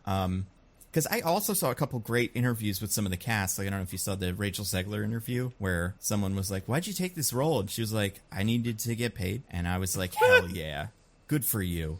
And then I saw another interview where, or I saw David F. Sandberg, the director, was like on Reddit being like, yeah, they messed it all up. Like no, didn't say that. But he said like Warner Discovery, you know, they weren't promoting it. I kind of knew this was what was going to happen. You know, this cameo was cut, and it's just fascinating. He also said, thankfully I get paid up front. Yeah, I like that one too. That was great. Like, I feel like as a movie that exists within a year of Black Adam, they could not have gone more differently in terms of, like, the movies are both not very good, but, like, the behind-the-scenes stuff and everything coming out, and me just becoming far more endeared, maybe not to Zachary Levi, but to Rachel Zegler and David F. Sandberg and everybody else that's in it. And just, like, The Rock, man, what a year. What a tumble he has taken. Yeah, he's taking a huge hit. It's like, it's Elon Musk 1, The Rock 2, probably, in terms of social credibility evaporating. Yeah, I think that's true. I don't know. What about everyone who was ever involved in crypto? Yeah, I guess Sam Bankman-Fried is up there, but, like, I didn't know who he was before this all started, so I don't know if he counts for me. It's just so weird. It is weird. And I don't know where he would have fit in this movie. It wouldn't have worked, but like he would have been a good third villain. Some kind of post-credit scene at least. Like, yeah, you'd think. So I think like at the end when the wizard is back on Earth and it's going around in his fucking in his suit or whatever he's wearing. Fucking, let's not even. We don't have time. We don't. There's no fucking time. For him to be like, I sense another person using my power. Even just like that. Even just some kind of hint, like at the end of Ms. Marvel, when he's like, the thing isn't the bangle, it's something else.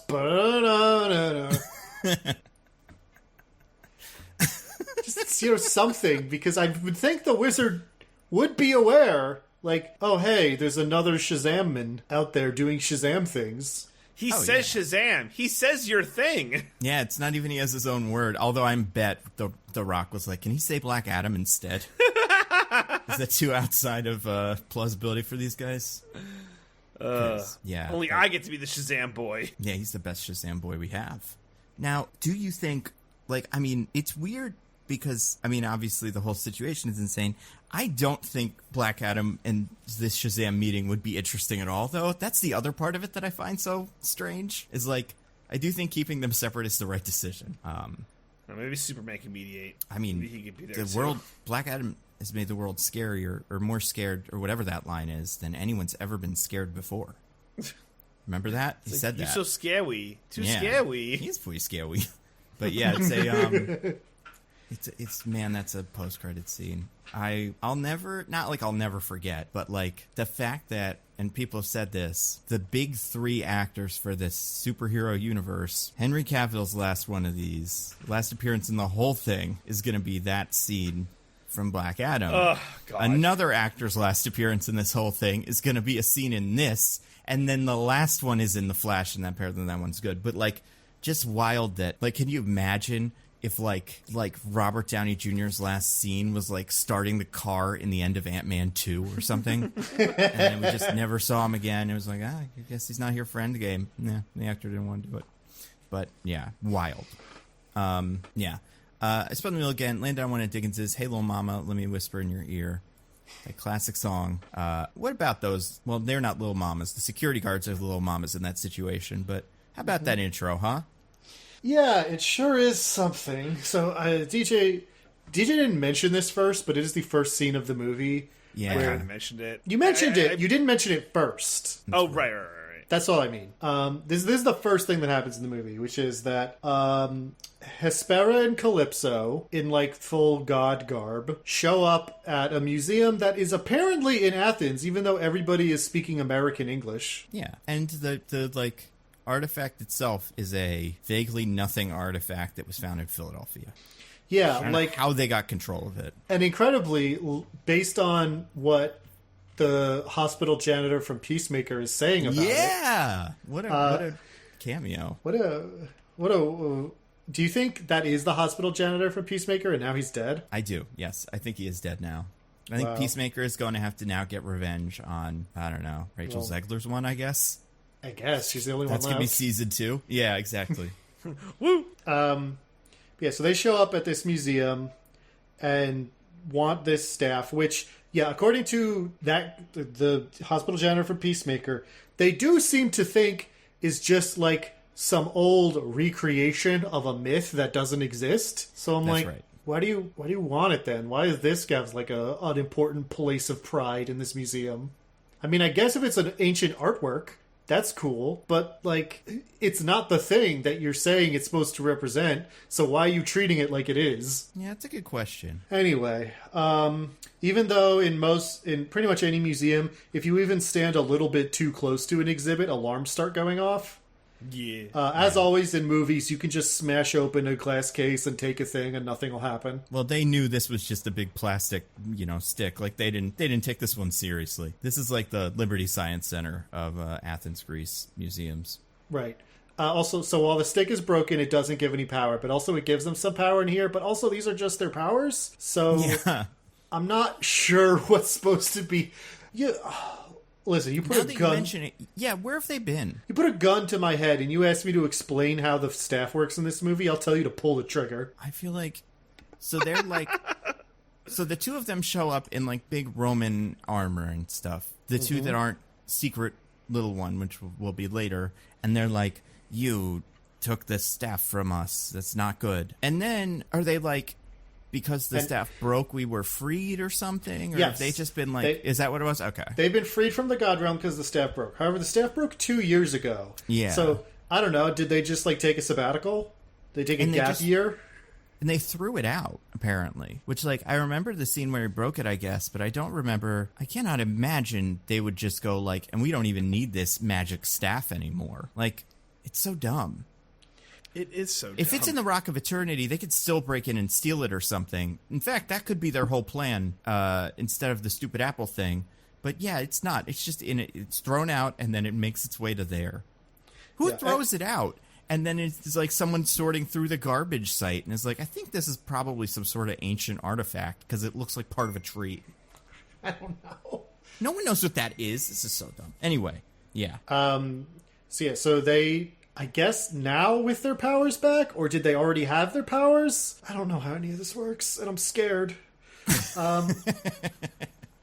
They are like, listen, we've got to start demonstrating to everyone that they're the really evil villains of this movie. So for pretty much no reason, they kill everyone in the room. And the way Calypso's power works, which I really love, because Hespera's power is the elements, and what that means is at one point in the movie, she makes the metal hot, and for the rest of it, she just flips people around with like telekinesis, which is also an element, I guess. Mm-hmm. But Calypso's power is chaos. What does that mean? It means she gets really close and she whispers Mandor car hook hand into your ear and you do whatever she tells you. Yeah, it's like that Twilight Zone episode where it makes everybody go crazy. It's weird because it's like they do that to kill everybody, and also they do like the mummy sand trick to make everybody die anyway. It's like you don't need to do both. You could pick one.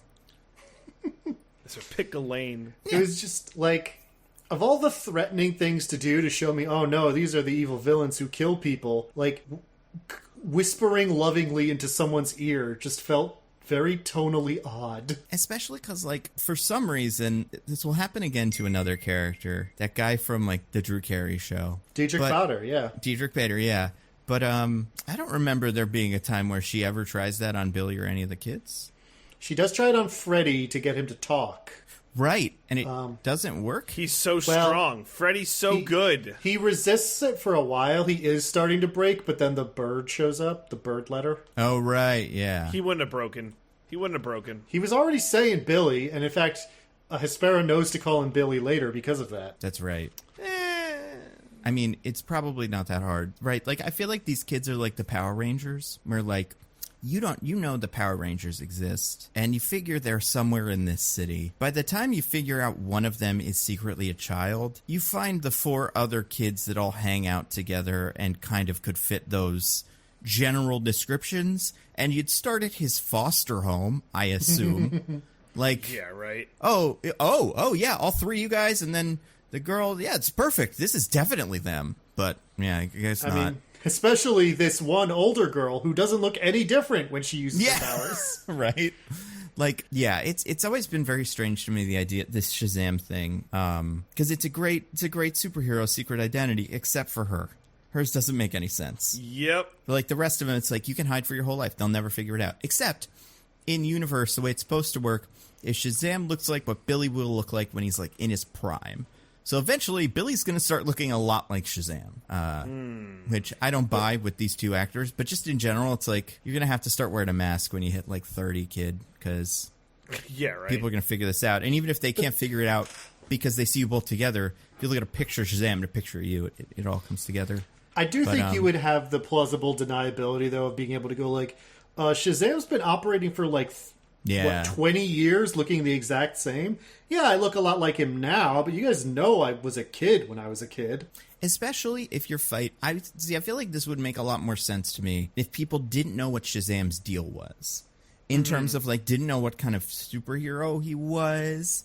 But, like, based on the things that have happened in these 2 movies, he's a magic guy. It would be super clear. He fights magic guys that fly without any technology, and, you know, they have little lightning staffs and stuff. But if he was just fighting, like, big old monster guys, I think it would take me a while to put together, like, oh, it's a magic thing, that's why. But I think if I saw him fighting all these guys, you'd kind of, I don't know, you'd widen your possibilities in terms of who this kid could actually be, or who this guy could actually be.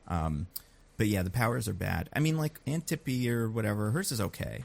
It's kind of interesting. Has the power of Axis, which means she can turn things into Inception. Yeah. Sure it does. Yep. But it does. But it doesn't do anything, right? Or does it? Is the city of Philadelphia actually moving when she does her bullshit? Are there people just going like, whoa, God, like when Doctor Strange does it, it's because they're in the mirror dimension.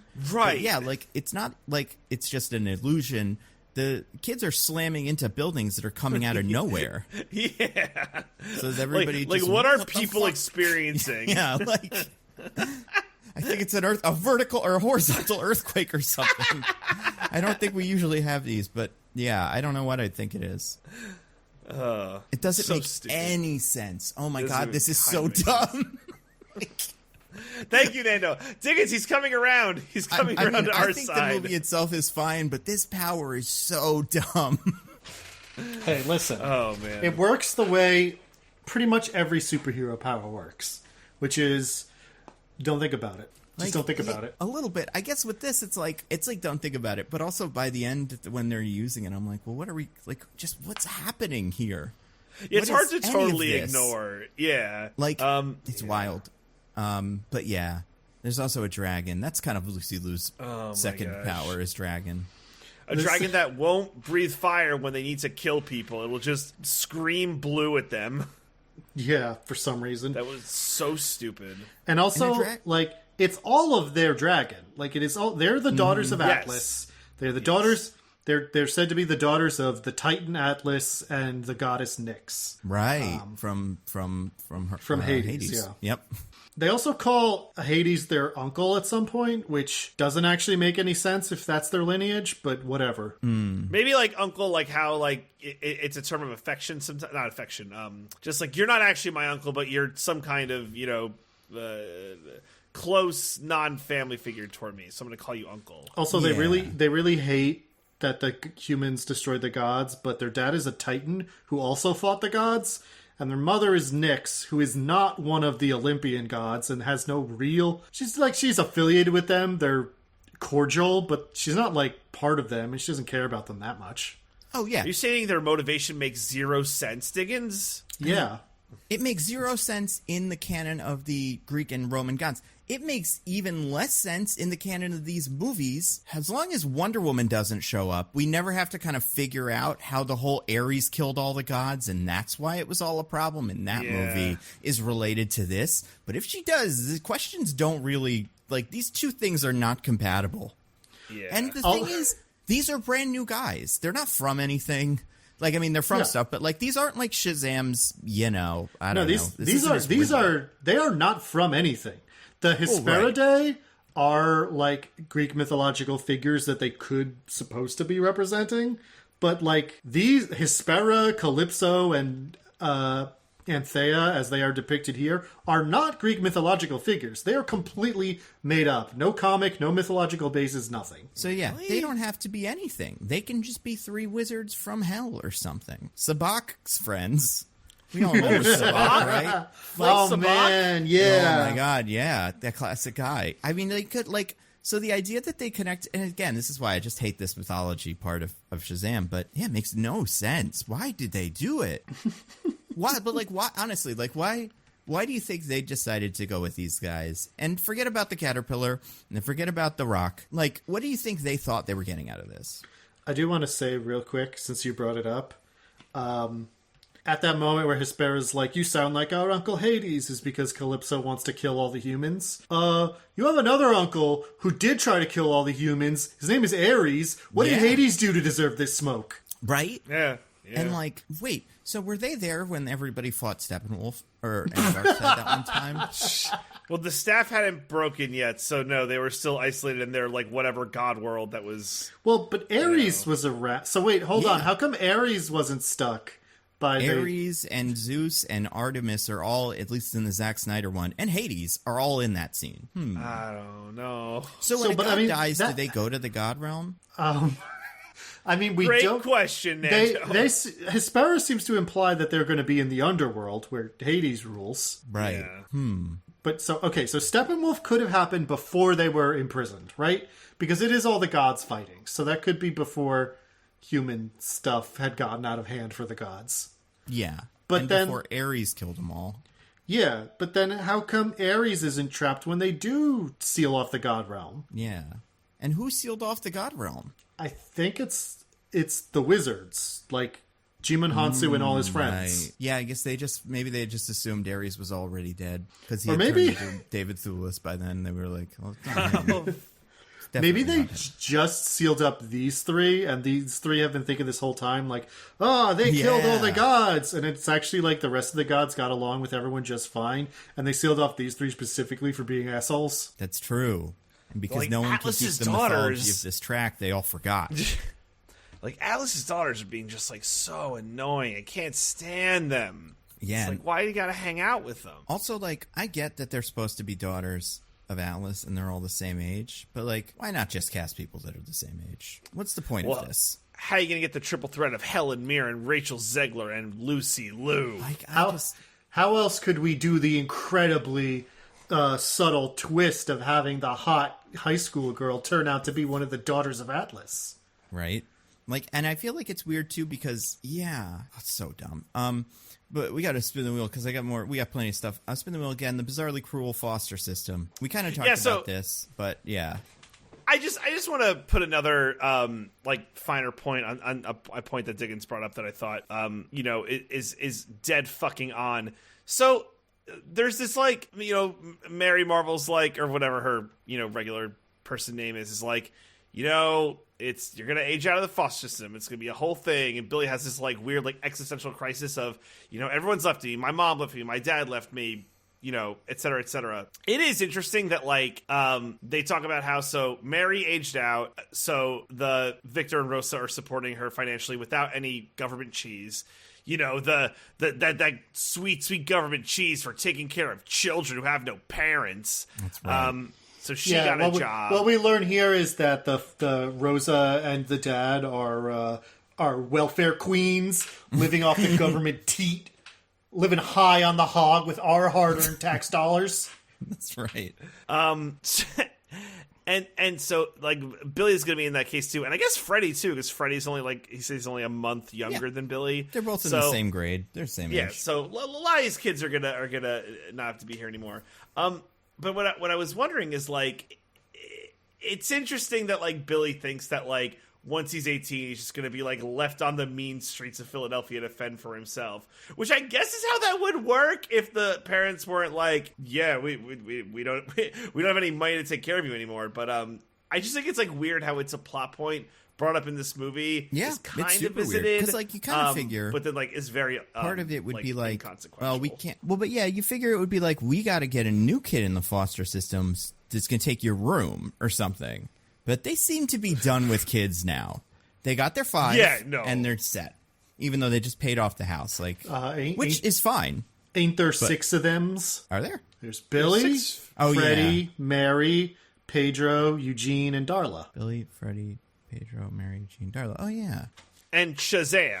And right? Shazam, I said Shazam, Billy. yeah, and the Wizard. No, like Shazam is 6 letters. They right. Even though they all have all the powers, so like whatever. Yeah, so I guess my question there is like, and it's weird because at that point, Mary's also like, Billy, you got to get a job.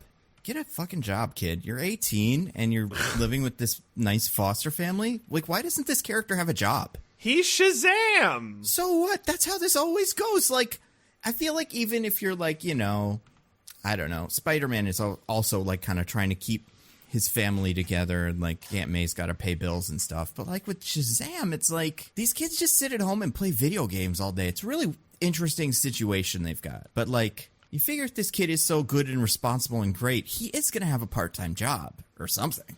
Mm-hmm.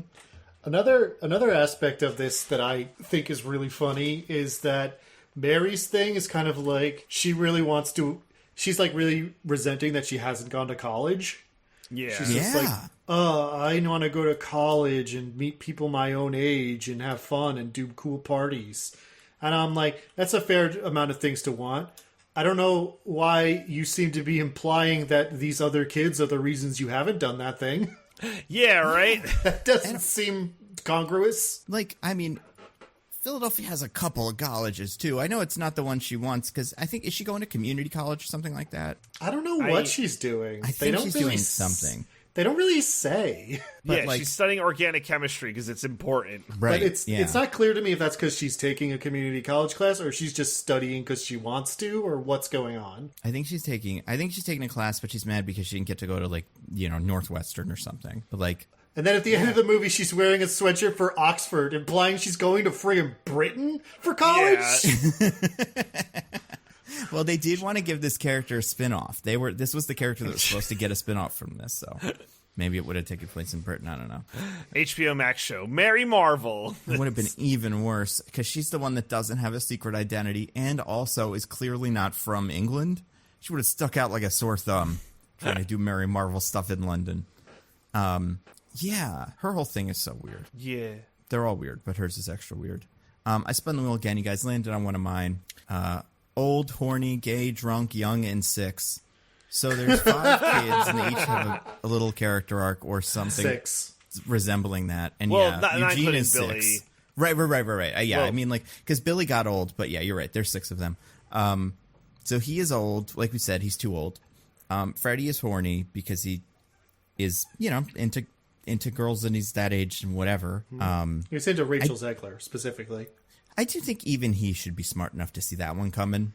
Isn't he supposed to be like the kind of superhero savvy character? Yeah, like, listen, let's be. Hey, listen, Freddie Freeman, come here. I'm not trying to be mean to you, okay? I'm not trying to be cruel.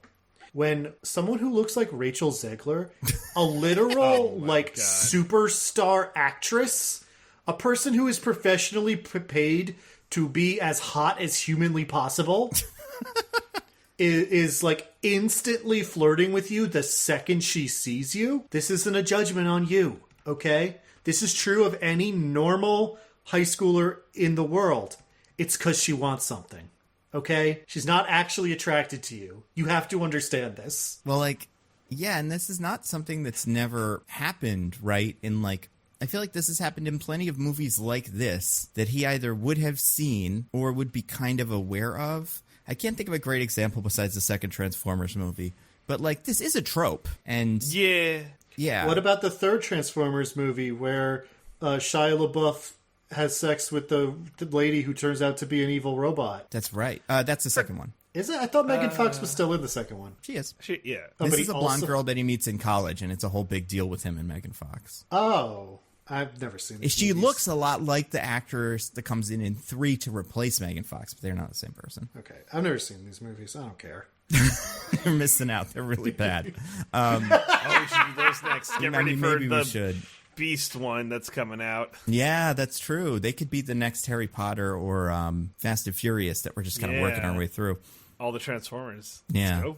But so you got horny. He's, and I think he did a little bit of that last one because he wanted to be, it seemed like before he wanted to be just popular, but now he like is girl crazy, which sure. Then we have gay. Now I know people aren't really like, maybe if you haven't seen the movie, you think we're being like flippant about it. This kid's whole thing, we see him do one thing. Do you guys remember the one thing he does in one scene? He's looking at a magazine, right? With, a magazine with like a shirtless man on it or something. He's watching baseball with his mom, with Rosa, Yes. and she's like, see, there's cool stuff about baseball if you get into it. And he's like, yeah, there is. And then he looks down at like a male underwear model, and it's like, oh, he likes it because the men are hot. Yep. Got it.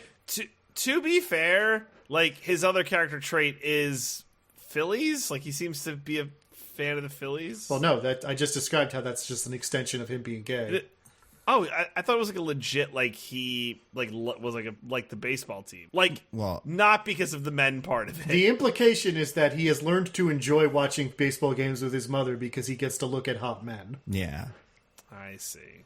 But like, yeah, for people that don't know, like for people that haven't seen the movie, that happens maybe 20 minutes into the movie and then 2 hours of nothing. And then at the very end, he says he's gay, and then they're like, cool.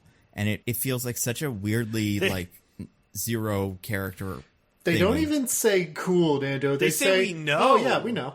That's true. Like, yeah, we've been on board since day one, bruh. Also, you're forgetting the one part where he says he's bad at dodgeball, which is funny because when he's not a superhero, he's a little fat kid. Oh yeah, do you get it? What about the dodgeball thing? It's funny when people who are larger than the average expected weight are bad at physical activities. Also, I feel like these days kids don't play dodgeball anymore. I don't know if that's true or not. We're post dodgeball. Well, yeah, didn't that get like taken out by like schools because kids kept getting beamed in the head? I mean, I guess in Philadelphia anything goes, but like I feel like that's a reference for our generation, but that does not make sense for a 10 or however he's supposed to be 12 or 13-year-old. Then you got drunk. You got married. Yeah. So her thing is she has a hangover at one point. Because she wanted to go hang out with kids her party. age. She wanted to go hang out with a bunch of cool teens. Yeah. We get a party or what? And that's all for her. Yeah. The hangover also goes away super fast. You figure Like, superheroes It's the wouldn't get him, Shazam-ness of it, right? Like all the powers. Well, like, but why is it she's in her Shazam when she first has the hangover? So I would think it would just be instantly going away. But instead she has a hangover for a while as Mary Marvel, which is the name of the character this is based off of, because half of them are based on real characters and the other half are just made up. I don't know. It's confusing. Yeah, it's like in the olden days there was Captain Marvel Jr., and Mary Marvel, and then for the New 52 relaunch, they added the other three and turned them into a little foster family because like the colors all correspond to like those guys. But yeah, and it's she feels really not like underwritten in this movie, but I guess she to me feels like the character that you're like, I feel like her and Billy should have some thing to relate on, like that connection is the one that I feel like this movie is missing the most. And like you're saying, they kind of say it for 1 second, but by the end of the movie, she has also kind of faded into the background. With the other two, Young, who is Darla again, the one from Cousin Skeeter, she's fine, but... Yeah. I mean, she doesn't really... Her whole thing is to be the most, like, incongruous adult acting like a child behavior. Right. That's all she does, all movie. And it's so strange because... we'll get to it because it's actually the next thing on the wheel. But yeah, she does that. And then 6 is Eugene, I believe is this character's name. Mm-hmm. The little video game kid. Yep. Yeah. What's his deal? He's like the nerdy one. He's going to analyze the slime from whatever door he was in. He's all about that. Yeah, he's the smart one who also cheats on his homework. Yeah. No, Pedro cheats on his homework. Is that Pedro? Oh, you're right. It is Pedro. You're right. Yeah. I mean, they really do have like little Chat GPT pen doing all the chores for all of them, like writing all their essays and stuff. But yeah, his was the one where I kept trying to be like, did I miss something? What are we doing with this guy? I do think there's too many of these Shazam children, and he's the one that you could cut, right? Like yeah. There's just too many. Like, it could easily be 4. 4 would be great, but I'm willing to give 5, and then you just like, because I did kind of figure like not one of them's gonna die, but like a couple of them are just gonna get kidnapped and do nothing the whole movie. But they don't do or that. Lose their powers and just have a whole lot of nothing. Yeah. Darla does steal a cat at one point. That's cool. She gives it back, or at least she implies she's going to. And it has a little cameo name. I'll kill them. This is worse than the worm. DJ, do you know what this thing is? I don't. I'm learning this for the first time. What cameo is this? Little in Shazam. I don't know if you remember this, because this has come up a couple times in these movies. In the first movie, there's a bit where he like is at a carnival fighting the guys, and he has like a little stuffed tiger and gives it to a little girl, and is like, "Don't be scared" or something. Also, in the first movie, those little amulets on his chest that connect this cape and the costume are tigers. In this movie, they're lions for some reason.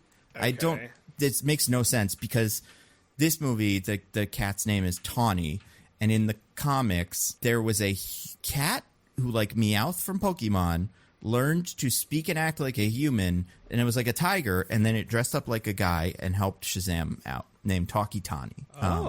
It's got retconned to be magical and like from one of the door dimensions or something.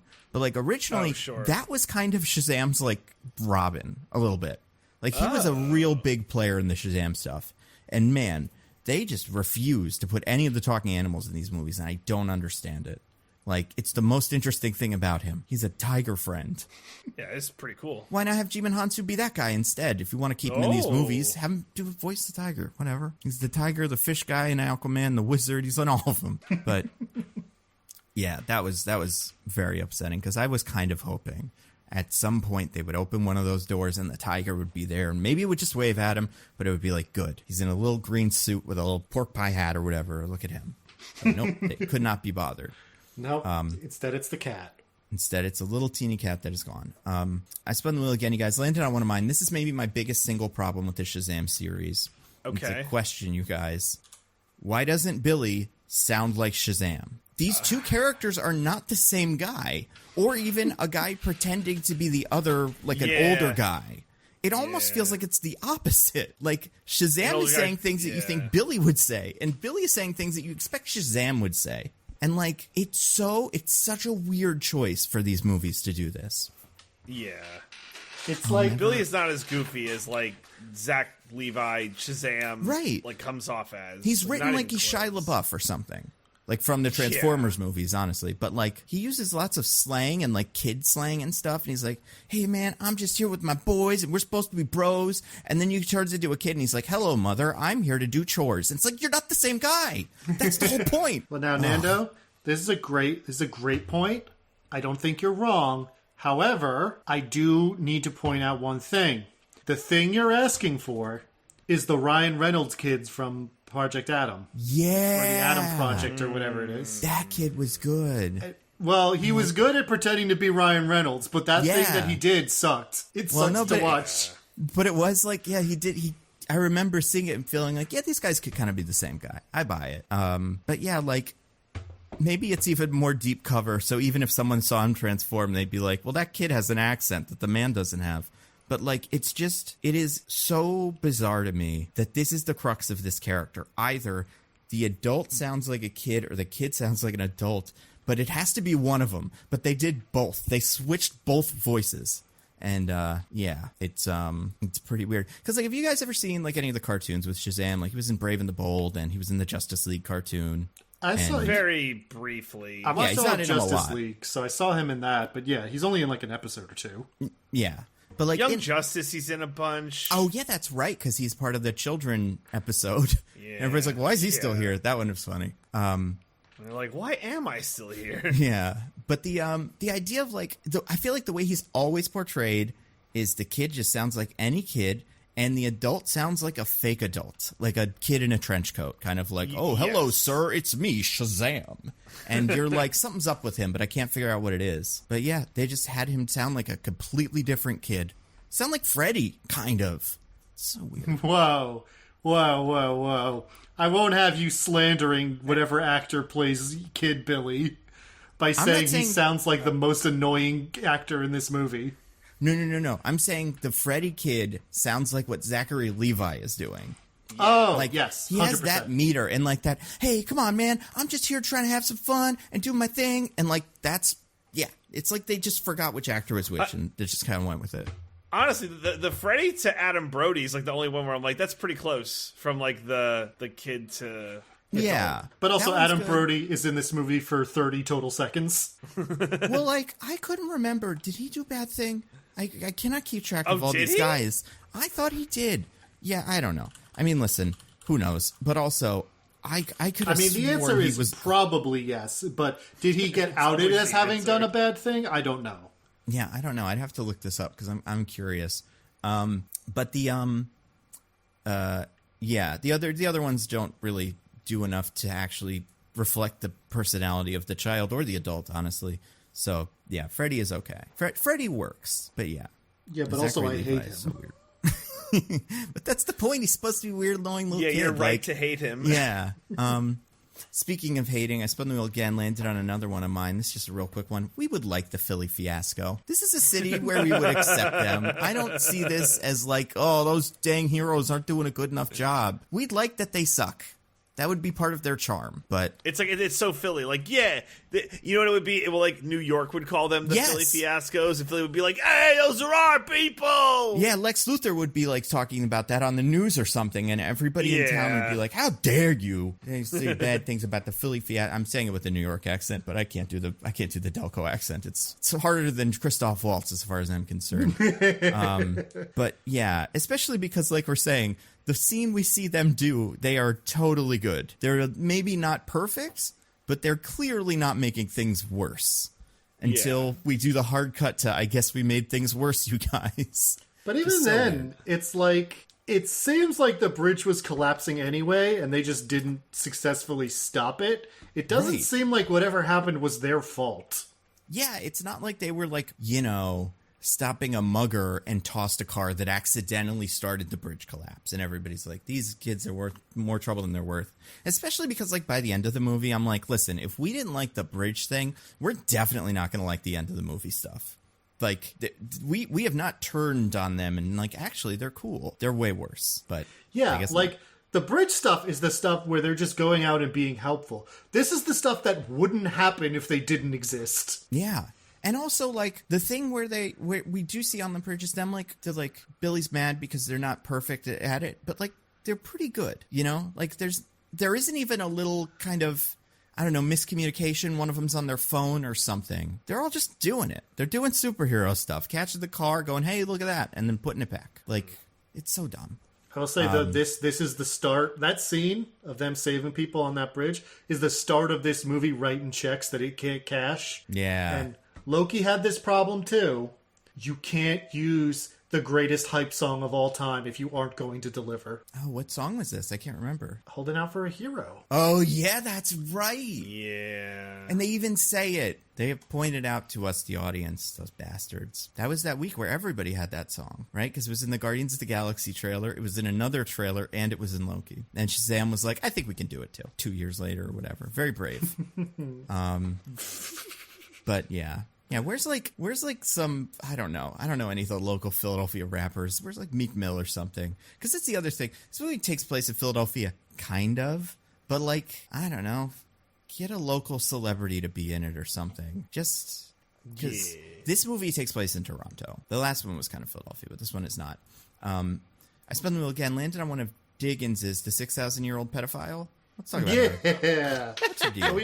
We mentioned her already, Anthea, the young Rachel Zegler goddess, or daughter of Atlas, whatever we're calling Yeah, them. what are you even if you're a daughter of a Titan? You're not even a demigod. I think you're just also a Titan, right? Or Yeah, but I would actually, assume. Atlas's Well, children yeah. aren't Titans because they're like the Hesperides, which are a different thing. I don't know. Greek mythology is confusing when you really It get is down pretty into the nitty gritty of it. Yeah, I feel like I reset my whole brain to just whatever Hades has. I just kind of take that as face value now because all the stuff before was kind of stupid. I mean, they obviously take a lot of liberties, but as far as these things go, Hades is surprisingly accurate. Yeah. New one's coming out this year. But yeah, so she is there at the high school. Mm-hmm. She doesn't have hypnotizing powers. How'd she get in? If you're a child, you could just show up at any school and be like, "I'm supposed to be here," and they're like, "Yeah, okay." I'm auditing this high school class. I'm not enrolled. Did she get the whatever Lucy Liu to like whisper in the ear, like, "You will take her in as a student"? It must have been, yeah. That's my only thing I could imagine. With her power of chaos, which allows you to enroll in a high school. It's pretty chaotic. Or make a man just walk off a building and go splat. That was like so weirdly brutal. Yeah, Freddy's reaction was like really good, but like, yeah, it was I was like, savage. is this the tone of the movie now? That's the problem with these movies. And not problem, because it almost is maybe the thing I like the most about them in a Willow-esque sense. They just like wildly oscillate tonally between horror movie and Spider-Man. And it's kind of fun. Anyway. That's something. So she is at the school, and evidently her plan is that because she is the one daughter of Atlas who looks like a teenage girl for no particular reason, she is going to infiltrate the school, make friends with Freddy, who they know from, I don't know, a fucking Google search. It's not clear that he once hung out with Shazam, and they'll be like, all right, so if we know this kid, maybe we can get him to show Shazam for us, which works because she's like all nice and flirty with Freddy, and he likes her, and so he turns into a superhero to try to impress her. But here's the weird thing about this. So that's the villain plan, right? To do that thing. Yeah. And so you get to the twist where it turns out, there's a third daughter of Atlas, and her name is Anthea. Oh no! And then we cut back to the roof where he's turned into a superhero to impress her, etc., etc., etc. Hasn't figured out that he is the superhero, even though he like walked conspicuously away, having a fake conversation, and then the superhero showed up. She's an idiot. Like I thought she was like playing along, like, oh, she's gonna be like, you dummy. I think I fell for that. Yeah, because that's what it would be in a good movie, DJ. It would be that this whole thing was a trick, the whole thing was an act, and now she's got him. Yeah. But no, apparently, even though the whole thing was a trick to get him, everything she said was real and sincere? Yeah. Which doesn't make any goddamn sense at all. Yep. Because she actually likes Freddy and is like so upset about them kidnapping him that she helps Freddy and the wizard escape and is like actually in love with him, and they do a big kiss at the end of the movie.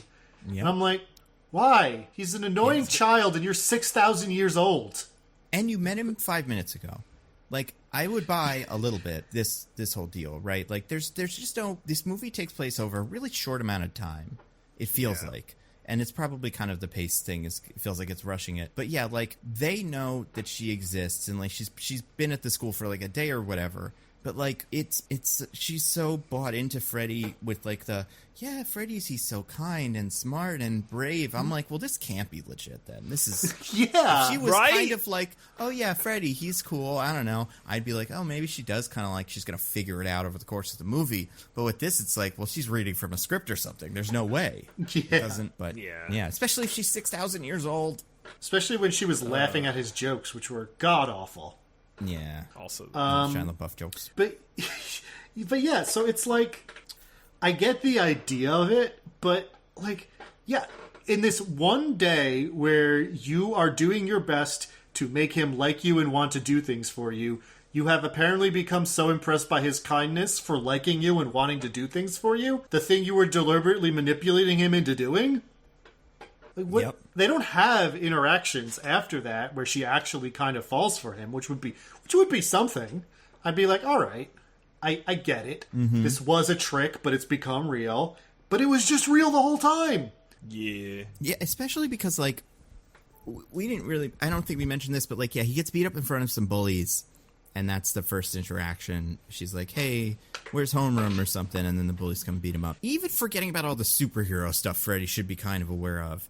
This is, if that's not what this is so clearly a plot from the bullies to, like, give you a wedgie or something behind the school tomorrow. Yeah, like, it's true. He is just walking into every rake here. I don't know how this kid survived this long. I mean, in the last movie, the bullies were hitting him with their car. So, like, I cannot imagine in this movie he's not thinking they're going to do some psychological bullshit to him. But maybe they just would never do that. They're such honorable bullies. But it's so weird. Speaking of that, I spun the wheel again. This is kind of the same thing. But wait, so what was the villain's plan? What was the villain's plan?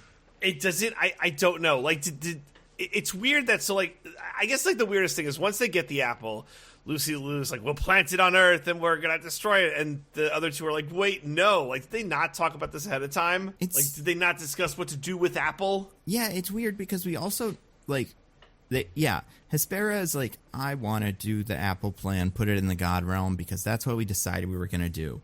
And Lucy Liu is just kind of like, I'm mean, so I don't want to do that. But there's no like, oh, I remember what the gods did to me specifically or something that's like kind of made me more of a wild card. It is just like, I'm slightly more serious than you, so I'm going to be worse. It's really weird. Or like, she throughout the movie is always the one who's like, let's do some torture. And Hespera's like, torture is very fun, but we should stick to the plan. Yeah. So it's like, not exactly the moral high ground. Yeah. But yeah, so hold on. I'm going to try to like talk myself through this because I don't think once we know what the whole plan is that it makes sense. So I believe you. Hespera and Calypso go to get the staff from the museum.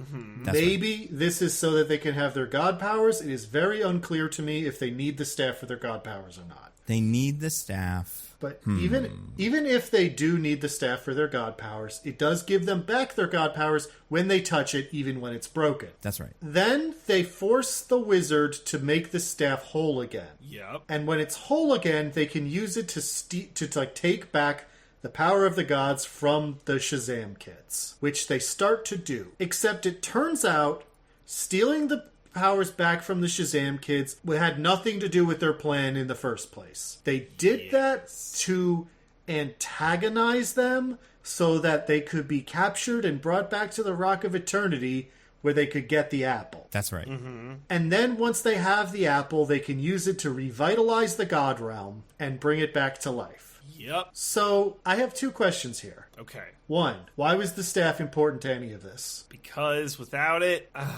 The staff kind of lets you... The staff gives them the ability to depower the Shazam kids, I guess. They would have to know that the Shazam kids are going to stand in their way, but, like, maybe that? I mean, I think they were aware of the Shazam kids, and, like, that... And, like, the plan was to get to the Rock of Eternity for the apple. You don't specifically need to depower them to make that happen, though. You just have to be threatening. Yeah. Maybe they knew the trade would happen if they captured one of them, and they're like, well, it's easier to capture them if we depower them. Right.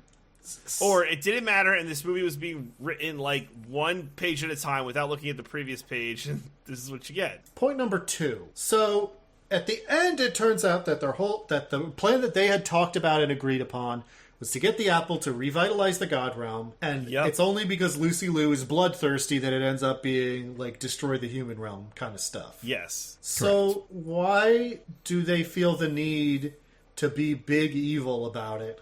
When they can just, like, show up and be like, hey, the God Realm has been destroyed. We just want our home to be normal again. Can you please give us the apple so we can do that? And then if that doesn't work, you can try violence. I guess... If first don't succeed, try violence. And it's weird, too, because what we will learn later is that one of the doors in the Rock of Eternity leads directly to the maze where they live, or something. Yep. Yes. Like their house. And they could have gone through that maze at any time, it seems like, and just taken the apple if they decided to. I do think, because Shazam specifically says this, the other way to go from somewhere else to the Rock of Eternity, you have to be a Shazam to do that. Oh, yeah. Anyone can leave the Rock of Eternity through the Hall of Doors or whatever, but only a Shazam can go into the Rock of Eternity. So they needed to be taken in by a Shazam. That makes sense. Yeah. But one consistence of the part of the But movie. yeah, especially if you're already befriending a Shazam is part of your plan. Like, why isn't the plan, like, have Rachel Zegler befriend Freddy, like, find out his secret accidentally, quote unquote, and get him to take you to the Rock of Eternity because he's a horny teenage boy, and that shouldn't be that hard. Right, like in Sky High, the movie we did instead of 42, where the girl is into him and it's Bad Thing. That's what this movie is like. Yeah, except Sky High is kind of good. Yeah, Sky High rules.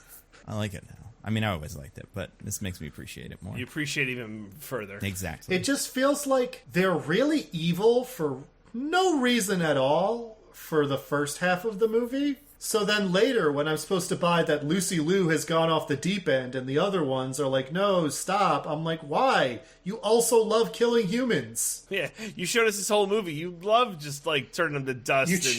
You chose the most violent way of doing this plan, seemingly just because you liked it more. Yeah. Another part of the plan that I think is stupid, now that you say it all out loud, so their plan, get the staff, go get Rachel Zegler's one, to trick the boy into finding Shazam so they can steal Shazam's powers or get to the Rock of Eternity or whatever it is they want. You would kind of assume then that, like okay, so if they, like, why do they send both of them to get it in the first place? If part of your plan is, like, kind of secret hidden God, why not have two of you hidden? Yeah, try old lady and then try little girl, but, like, well, it's not like they can't go do younger it in age themselves. until you could seduce a teenager.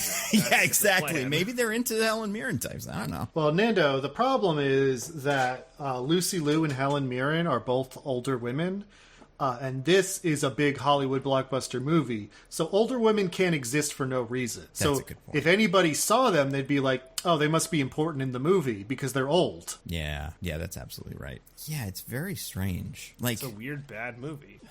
No one should see it, even when it's on HBO Max in 3 days. It's we all liked it.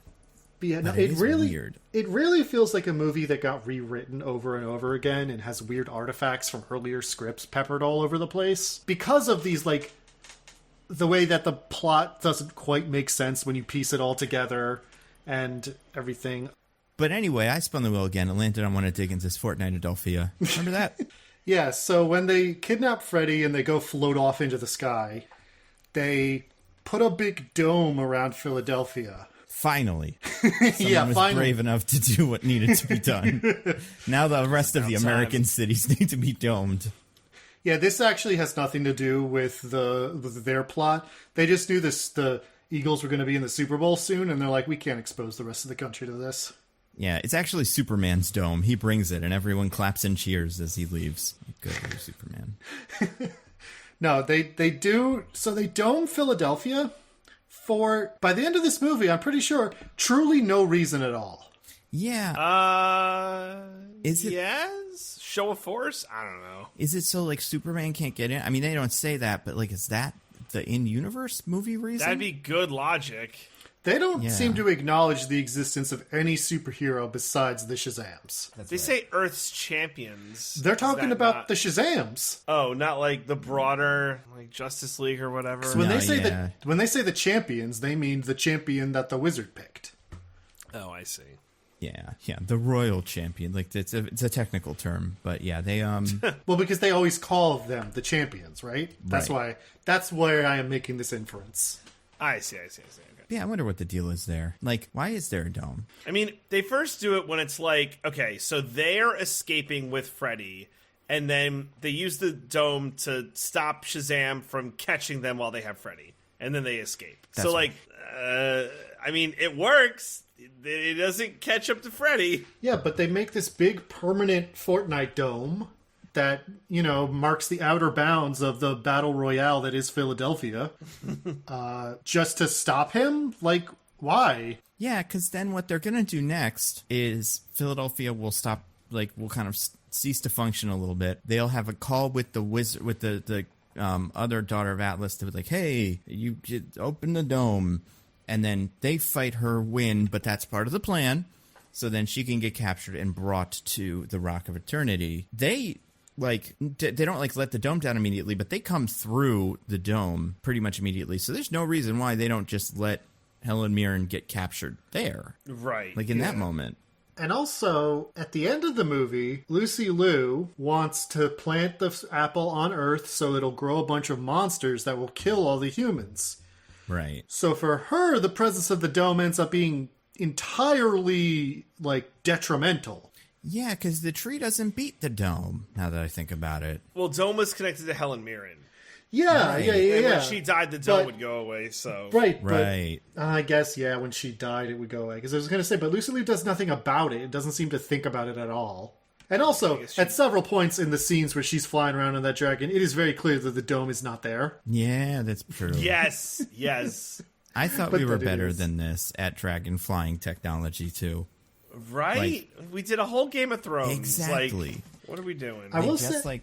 have an actor sit on a thing and kind of wave them around a little bit. Also, Shazam does the thing that always really annoys me as a pedantic nerd, where he says Khaleesi, and I'm like, that's not her name, it's a title. Yeah, but he's an idiot, But so that's I what the buy public, it. well, and that's what the public said. They, I know, but they shouldn't have.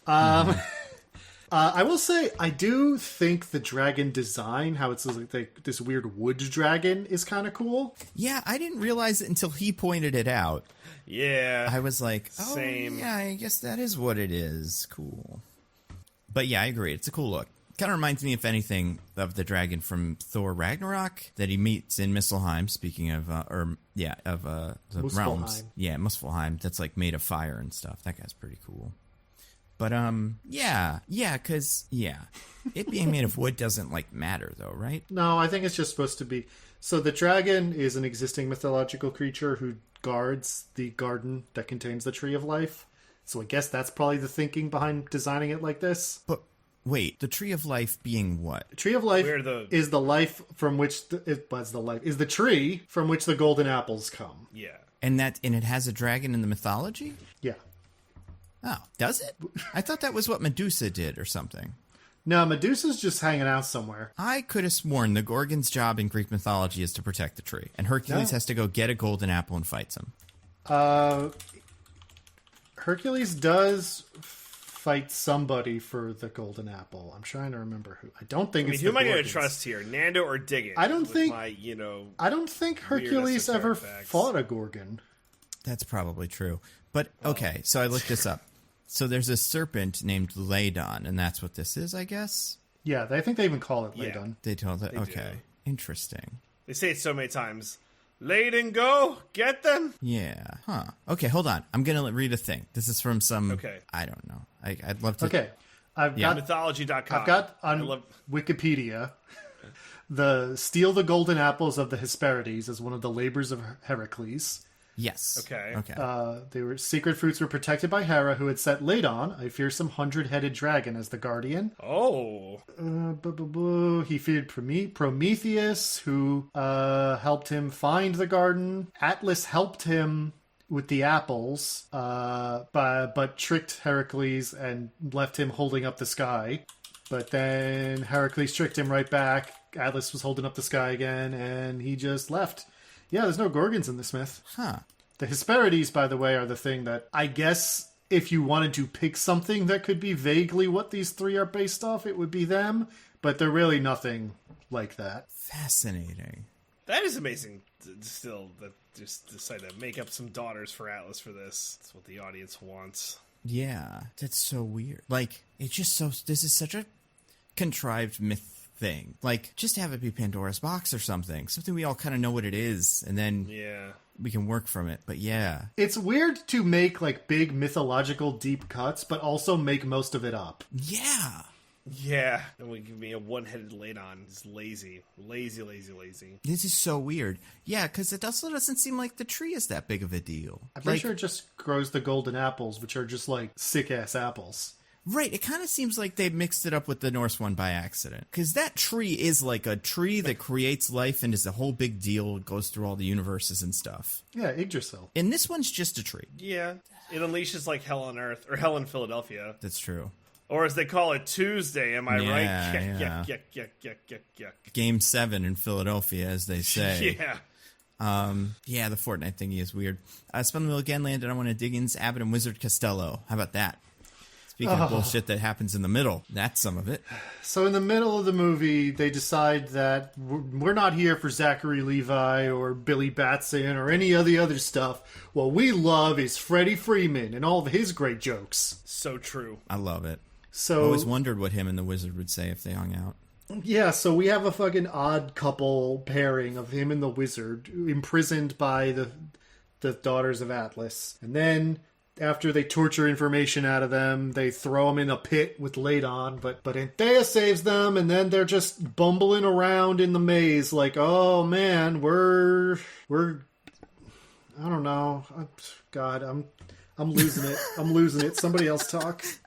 Well, it's funny because they're in a maze, and there's a Minotaur in the movie.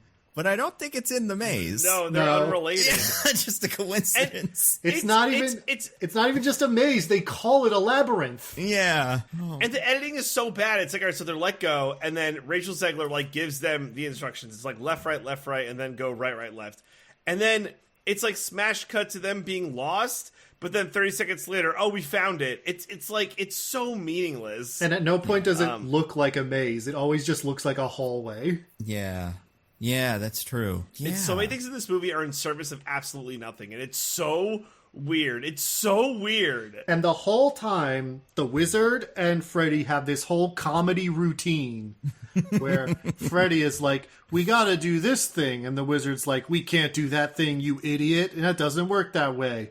And I'm gonna get your name wrong. Oh, the ultimate burn. And that happens, I really can't emphasize enough. There's like 4 scenes of that. Yeah, it really is so good. Pretty unbearable. And then in the end, but you guys, in the end, you know they have become friends again because he does get his name correct. Yeah. Nice. That's good. It's good. That's how you know it's good. Ugh, indeed. Yeah, the wizard in this movie is really weird. I don't like him. I hate his little hat. Actually, I like the hat. The hat's good, but the rest of it's bad. He died before. He can just be a ghost or whatever. We don't really, or we could be the tiger. We don't need him, though. I don't know. I mean, Jimon Hansu's going to get that paycheck, though, right? He better. Listen, I'm happy for Jimon Hansu to get a paycheck, but they clearly just didn't really seem to have a good idea of what they wanted the wizard to do in this movie. Yeah. Like, he's pretty much always just hanging around, not really helping very much. Even like when Freddy's like, when they're like, we have to go steal the apple, the wizard's like, okay, well, I guess this is a me thing then. And Freddy's like, no, it's not. I got a goofball around this whole situation because it's a Freddy scene. It's not because you're old man. Yeah. That was so weird.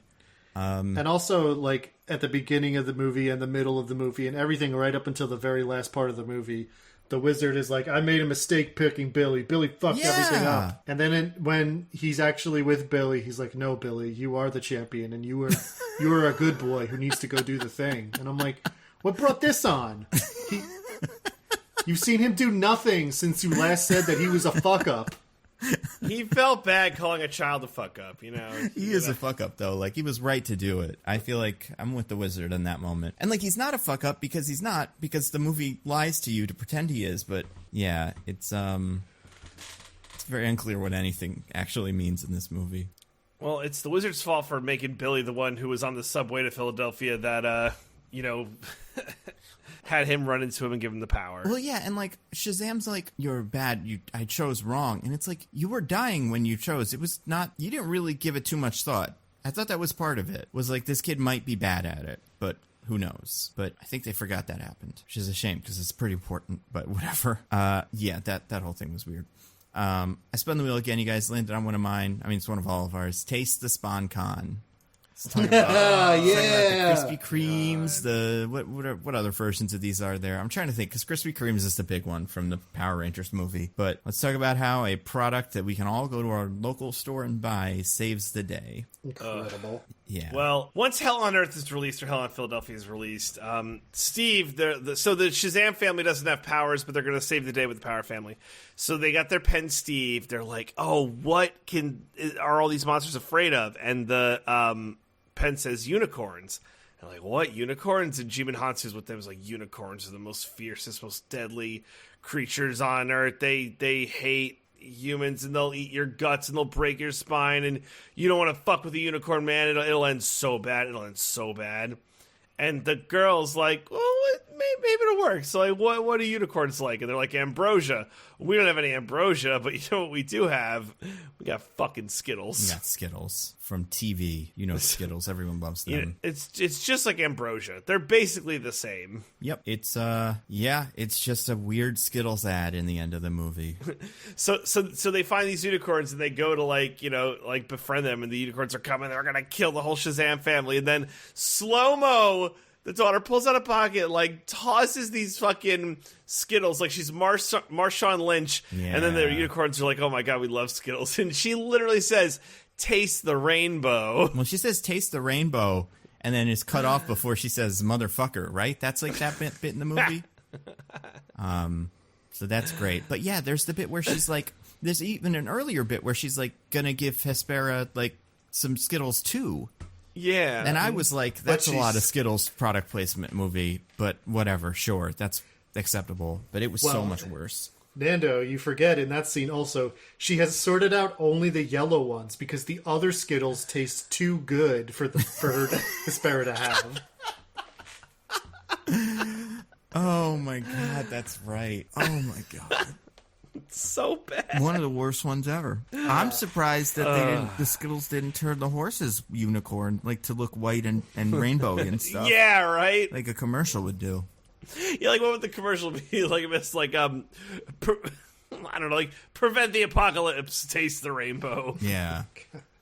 I mean, honestly, Skittles commercials got so weird for a while there that feed a demonic unicorn Skittles and then it turns into a regular unicorn wouldn't be out of place in their advertising. Honestly, I think this commercial might exist. I'm not 100%, but I feel like there's some sort of like maybe Skittles unicorn. It would have been good because a Skittles commercial could have spoiled the end of the movie, similar to a different commercial. God. Which It's true.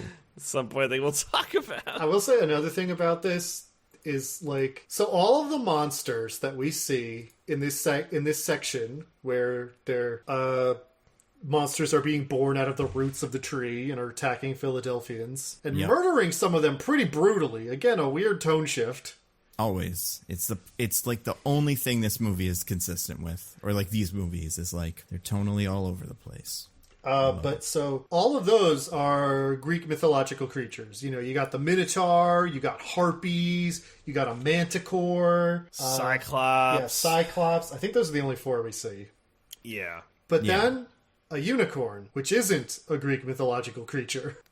So like But the girl knew that it would birth the unicorns. what are we doing here? Why would you? It's another part of that thing. It's How like, dare why would you ask the movie why it's what it's doing? It's not. Why would you bother to be so accurate only to be so wildly inaccurate? I also love how, like, the vehicle of the unicorns in the movie. So, like, usually, like, in these scenes where it's like you have the main guy trying to defeat the villain and then you have the side characters, like, trying to help. Like, at some point, things go wrong for the side characters, and then it's a race against the clock for the main hero to, like, save the day and save the loved ones. But in this one, like, the Shazam family has it all under control. That Billy stuff barely matters. Well, yeah, Like, it's that, or it's like by the end, the Billy stuff, like, it's so complicated. Not like it is, but it feels so complicated. But like by the end of a movie like this, the like family beating the monsters will kill Hespera or something, or like they'll be connected in some way, but they're just not, and it feels so like, why am I watching this part of it? Fucking Shazam is fighting a dragon in the sky with lightning, and then there's like this weird little horse gag. Also, You go. Oh, I was just gonna say. Also, I tweeted this just before we started, but I know we said this about the original Shazam movie, and it's still true. How do we do a movie set in Philadelphia where the end is a bunch of monsters and Gritty isn't among them as a joke? Like, why bother? We end the fucking thing in Philadelphia, like this. It's a baseball stadium. Have the Fanatic be there or something. Like, just it's just sitting there, and they refuse to do it. I don't know. Yeah, it's true. If Gritty was in this movie, it would be good. Maybe the Flyers won't let them. I mean, maybe the Flyers are like absolutely not. you- You get the weird They got- Philly fanatic. Have They you got the seen what script. the Flyers let Gritty do? well, but all that is great. Maybe they did like look at this and went, I think we're gonna wait until they reboot this with Superman, and then we're gonna give get Gritty involved. But until then, Or the worm, or the caterpillar, if they do the caterpillar. or the caterpillar, right? Yeah, because all you need is just a fucking giant shot. All the monsters wreaking havoc, and then one comes out of the shadows. Everybody's scared, and then everyone's like, "No, it's Gritty!" And then he comes and beats up a monster or something. I don't know. Like And he beats up the Philly fanatic. Like, they could, like, fight or whatever. yeah, he beats up the Philly fanatic. And they're like, "No, Gritty, it's one of you too!" And then Gritty's like, rip that mascot person's head off. Just bloodthirsty. Yeah, it is funny too because we did one movie where the end of the movie is a bunch of fucking monster things, big black monster guys that are like not like black but like dark and kind of like not colorful in a fun way. And then we did another movie where the end is that again, but we still haven't fought the character that usually leads the monster society. He has been absent from all of this for some reason. It's insane. It's insane. Again, it's like I say this about everything. It's like they lost the rights to some of the guys, but they wanted to do them anyway. So this is knockoff, Mr. Mind and knockoff Hesperia and whatever. So weird. What were you going to say, Diggins? Oh, God, I don't even remember. Oh, I was going to say, this truly is the mirror image of the Black Adam scene, where all Yes! the secondary characters fight a bunch of skeletons. It really It's is. like, it really doesn't matter at all, but I guess they had to But have at something least- to do. At least in that movie, they were in peril. They needed Black Adam to save them. That's You're right. true, but Black Adam is better than this movie. yeah, Black Adam is better. I mean, it is. That movie also has a dome that keeps our heroes away from fighting at one point. It's not the same kind of dome, but Dr. Fate does make a big dome. So It's true. these movies, they're not friends, but they would be friends if they hung out once or twice. Like, they get along so well. They have so much in common. Yeah. But they just refuse to be in each other's movies. It's so great. Maybe it's one of those things where it's like you meet someone who's really similar to you. Yeah. And it's like, I don't know, it's not, you don't know if it's the similarities or because the minute differences become more pronounced, but it's just like something about them, you really don't get along. That is exactly right. Oh my God. I spun the wheel again, you guys. Landed on one of the last ones. It's not the last one though, because there's two more. All things considered, not a bad day for Philadelphia. This city is destroyed. Like, no one can live there anymore. The government has to demolish it. No more baseball. Citizens Bank Park's done. Oh you my know. God, yeah. Like, every building had a big giant thorn grow through it and stuff. Yeah, Game over. This is like We are done. San Francisco at the end of that Godzilla movie. It's just like all hope is lost. I But feel like they sort of imply that the wizard can use the staff to like fix buildings, but then also they're still fixing up the house at the end. But also the house was completely obliterated, so And the fact that they have a structure is like the plus. That's yeah, It is it's pretty already incredible. like I'm sure there's a lot of work to do on the interior. Considering you were starting from literally nothing, this is most of the work. yeah. Oh my Maybe God. Achievement Hunt's like, I don't do interior. I only do exterior, only foundational stuff. I'm not a licensed electrician. I can't do your wiring. Yeah. Yeah, you figure. Oh my God, yeah. This really is like almost. This probably is worse, like destruction than the Man of Steel movie. Just we didn't really see it, but like it's all done. Oh There's man, even a 1% chance you can take us out. We gotta take with absolute certainty. Yeah. Ah! how many Batmen have been created by this that will hunt down Shazam Exactly. and have a big stupid fight with him? Except then they find out that their moms are both named Rosa, and then they team up. Why'd you say that name? That would be the thing is like you think their moms are named the same thing, but he's like, no, my mom's named Rosa, and then he'd rip Black Adam's head off or something. His mom thing is an arc for him. Yeah. So there's only two more things. First one, that was bad, wasn't it? Like that's maybe the worst part of the whole movie. How about that? How about Gal Gadot? Just when you thought it couldn't get any worse, Wonder Woman shows up. To save Billy Batson's life, we had a whole death scene where it's like Billy's dead. It was sad. You know, he gets buried in some, the place with the gods. And then Wonder Woman's like, I could save him, you guys. Like, I could bring him back, no sweat. What does she do? Apple something, whatever. Who cares? So, hold on. Actually, this raises an even better point about their stupid-ass plan. So the wizard says you have to hold the staff. The staff needs to be used by a god, basically. Someone with a god spark has to use the staff, and that will bring this realm back to life. That's right. They had the staff, and all three of them were gods. So why didn't they do that if you can just do that? Wait. All three of who were gods? The Daughters of Atlas. And their plan, in theory, was just to bring the God Realm back, and then Lucy Liu went off script. Yep. Right. So once they had the staff, why didn't they just use it to make the God Realm alive again? If a god can use the staff to do that. Is that what they did with it, though? Or didn't they plant the apple in the God Realm?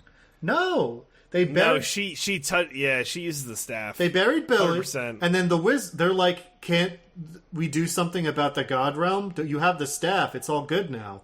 And the wizard says, the staff can't do that unless it makes contact with a god spark, and all the gods are dead. Yeah, and then Wonder Woman shows up and it's like, I'm Zeus's daughter. Does everyone remember that from my movie? Like, kind of. All right, yeah. Give me that staff. And she takes the staff and she makes the God Realm alive again, which also, for some reason, makes Billy alive again. Because happy ending, yay! You're so happy. So why couldn't Hespero or Anthea do that? The wizard even seems to imply that Anthea could have done it because he kind of looks at her when he says it because she's not a god anymore. That's right. Oh, yeah! Oh, my God. What a dumb movie. Yeah, I don't know what the answer to that question is. Also, we took away Lucy Liu took away Anthea's god powers, which seems to neatly solve the problem of her being a 6,000-year-old pedophile, because now she'll age like a regular person. I mean, she's still 6,000 years old, and what is she doing with a little child? But whatever. But then she gets... She turned to dust? But then, when this happens, she gets her god powers back, so she's going to be a 16-year-old forever. That's true. Yeah. What is happening? It's so bad. It's so bad. He didn't think at all. Oh, my God. Also, apparently... I don't know if you guys saw this. They didn't deep fake Wonder Woman completely, but they had a different actor on set with them, and then they had Gal do stuff later. So that was the whole thing. That makes a lot of sense, because she kind of like conspicuously never touches anybody. Yeah, that's how movies are made now. I'm surprised they didn't use AI to just make Gal Gadot in the middle of some of the shots. Oh, well, what about when they put Jimon Hansu's head on Gal Gadot's body? Wasn't that perfect? Was great. I liked that. I wish they had done more of that. Did they use the same actress that they used for that? So I believe what I think what's his name said, David F. Sandberg, was that was the plan. Originally, they were going to plan to do the one just in the dream sequence, and then pan up and it's the wizard's face, and Billy's like, oh man. But then they decided instead to do it the way that they ended up doing it. And they were able to put Wonder Woman in. But, like, I don't know. Maybe they would have used the regular gods to bring her back to life. Because I don't think they would have done a shoulder-down Wonder Woman for the last scene. Or neck-down Wonder Woman for that last scene. I feel like they would have had Rachel Zegler do it or nobody. Also, wait. Okay, hold on. Rachel Zegler couldn't bring her back to life because she didn't have god powers. She didn't have god powers anymore. Yeah. Why couldn't the Shazam kids do it? Well, they didn't have powers either. They had all gotten their powers zapped by the staff, and they didn't get them back before that happened. Yeah, no one had powers. Right. Yeah. But they have the staff. Yep, but no powers. I guess the wizard... I think... It's like the powers were still with Billy when he died, so the wizard doesn't get him back and he can't give them out again. Oh, okay. That works. Like, that's enough of an explanation it's so for dumb. me. It's so... Yes. It's so I dumb. still have every other question I've asked in this section. Yeah. Yeah. Oh, man. One quick thing on this before we go off it. So there was a commercial that like spoiled this incredibly, just like it fucking insane. But I don't know if anyone else experienced this, but for me, they were playing it all over March Madness. So I saw the spoiler of like Wonder Woman being in it, and it's like, come see Shazam, there are huge surprises, and then they show you the surprise. I love that. It's like, Wonder Woman. So, like, Billy's dead, and I'm like, oh, I guess Billy won't be dead because something with Wonder Woman or whatever, because that hasn't paid off yet. That was crazy to me. Just fucking crazy. I do want to say that DJ group texted us about that when he saw it, but he didn't say who was in it, and I hadn't seen the commercial, so I said that. And they didn't tell me who the cameo would be, except that Nando said it was the DCEU's worst actor. So for me, Shazam! Fury of the Gods was a horror movie where at any moment I was afraid that Jared Leto would burst out and start doing his Joker monologues. I'm surprised that now that I think about it, like, because you figure, not the answer to that question, but like you figure Black Adam would be a pretty strong contender for that spot. Yeah, he also right? maybe would be in this movie, but he was not. That would be interesting if he was like, I'm going to bring the champion back to life so I could kill him myself. Although, I don't know. It's so weird. It's not even just weird. It's weird in the Black Adam movie that he never talks about Shazam. It's so much weirder in the Shazam movie that he doesn't talk about Black Adam. Yeah. Like, yeah. Yeah, there was a whole, like, international incident about that guy. He must know he exists. He hangs out with Superman. Like, he's in the Justice League or something, maybe. Who knows? And he's like, why is that guy also have a lightning bolt on his chest? Are we related? What's going on? Yeah. Like, especially because, I mean, maybe this was the plan later in the game. I mean, it can't have been. But, like, maybe they were just like, we're going to have a scene where, and this was what apparently they said, was that Black Adam was going to recruit, or they were going to recruit him into the JSA. Probably Hawkeye and Atom Smasher, I guess, or whoever's, or Hawkman, whatever, one's of them still alive. But, yeah, I guess they would just get there that day, and he'd be like, oh, you're those guys from that Black Adam thing. And they'd be like, yeah, have you not put it together yet? You're just like Black Adam. And he'd be like, oh, shit, cool. But, yeah, I don't, like, it's weird that they're the Justice Society also. That's weird. Yeah. I didn't like that post-credit scene. No, it was very bad. I'm always a little sad when Harcourt and now Economos show up in these, because I'm like, no, you're in the good ones. Don't come in these ones. Honestly. And it's funny, too, because the idea that, like, because they're in these ones, and he's in this one, the bit here is they're like, why do you think it's so weird that we have Justice League and Justice Society? It is weird. You're making great points, Billy. They land on the wrong, not like the wrong joke, but they land on the Avengers joke, when this did seem like, for me, it's like, oh, is this set up for authority? Is that what this is? Because he, like, says that.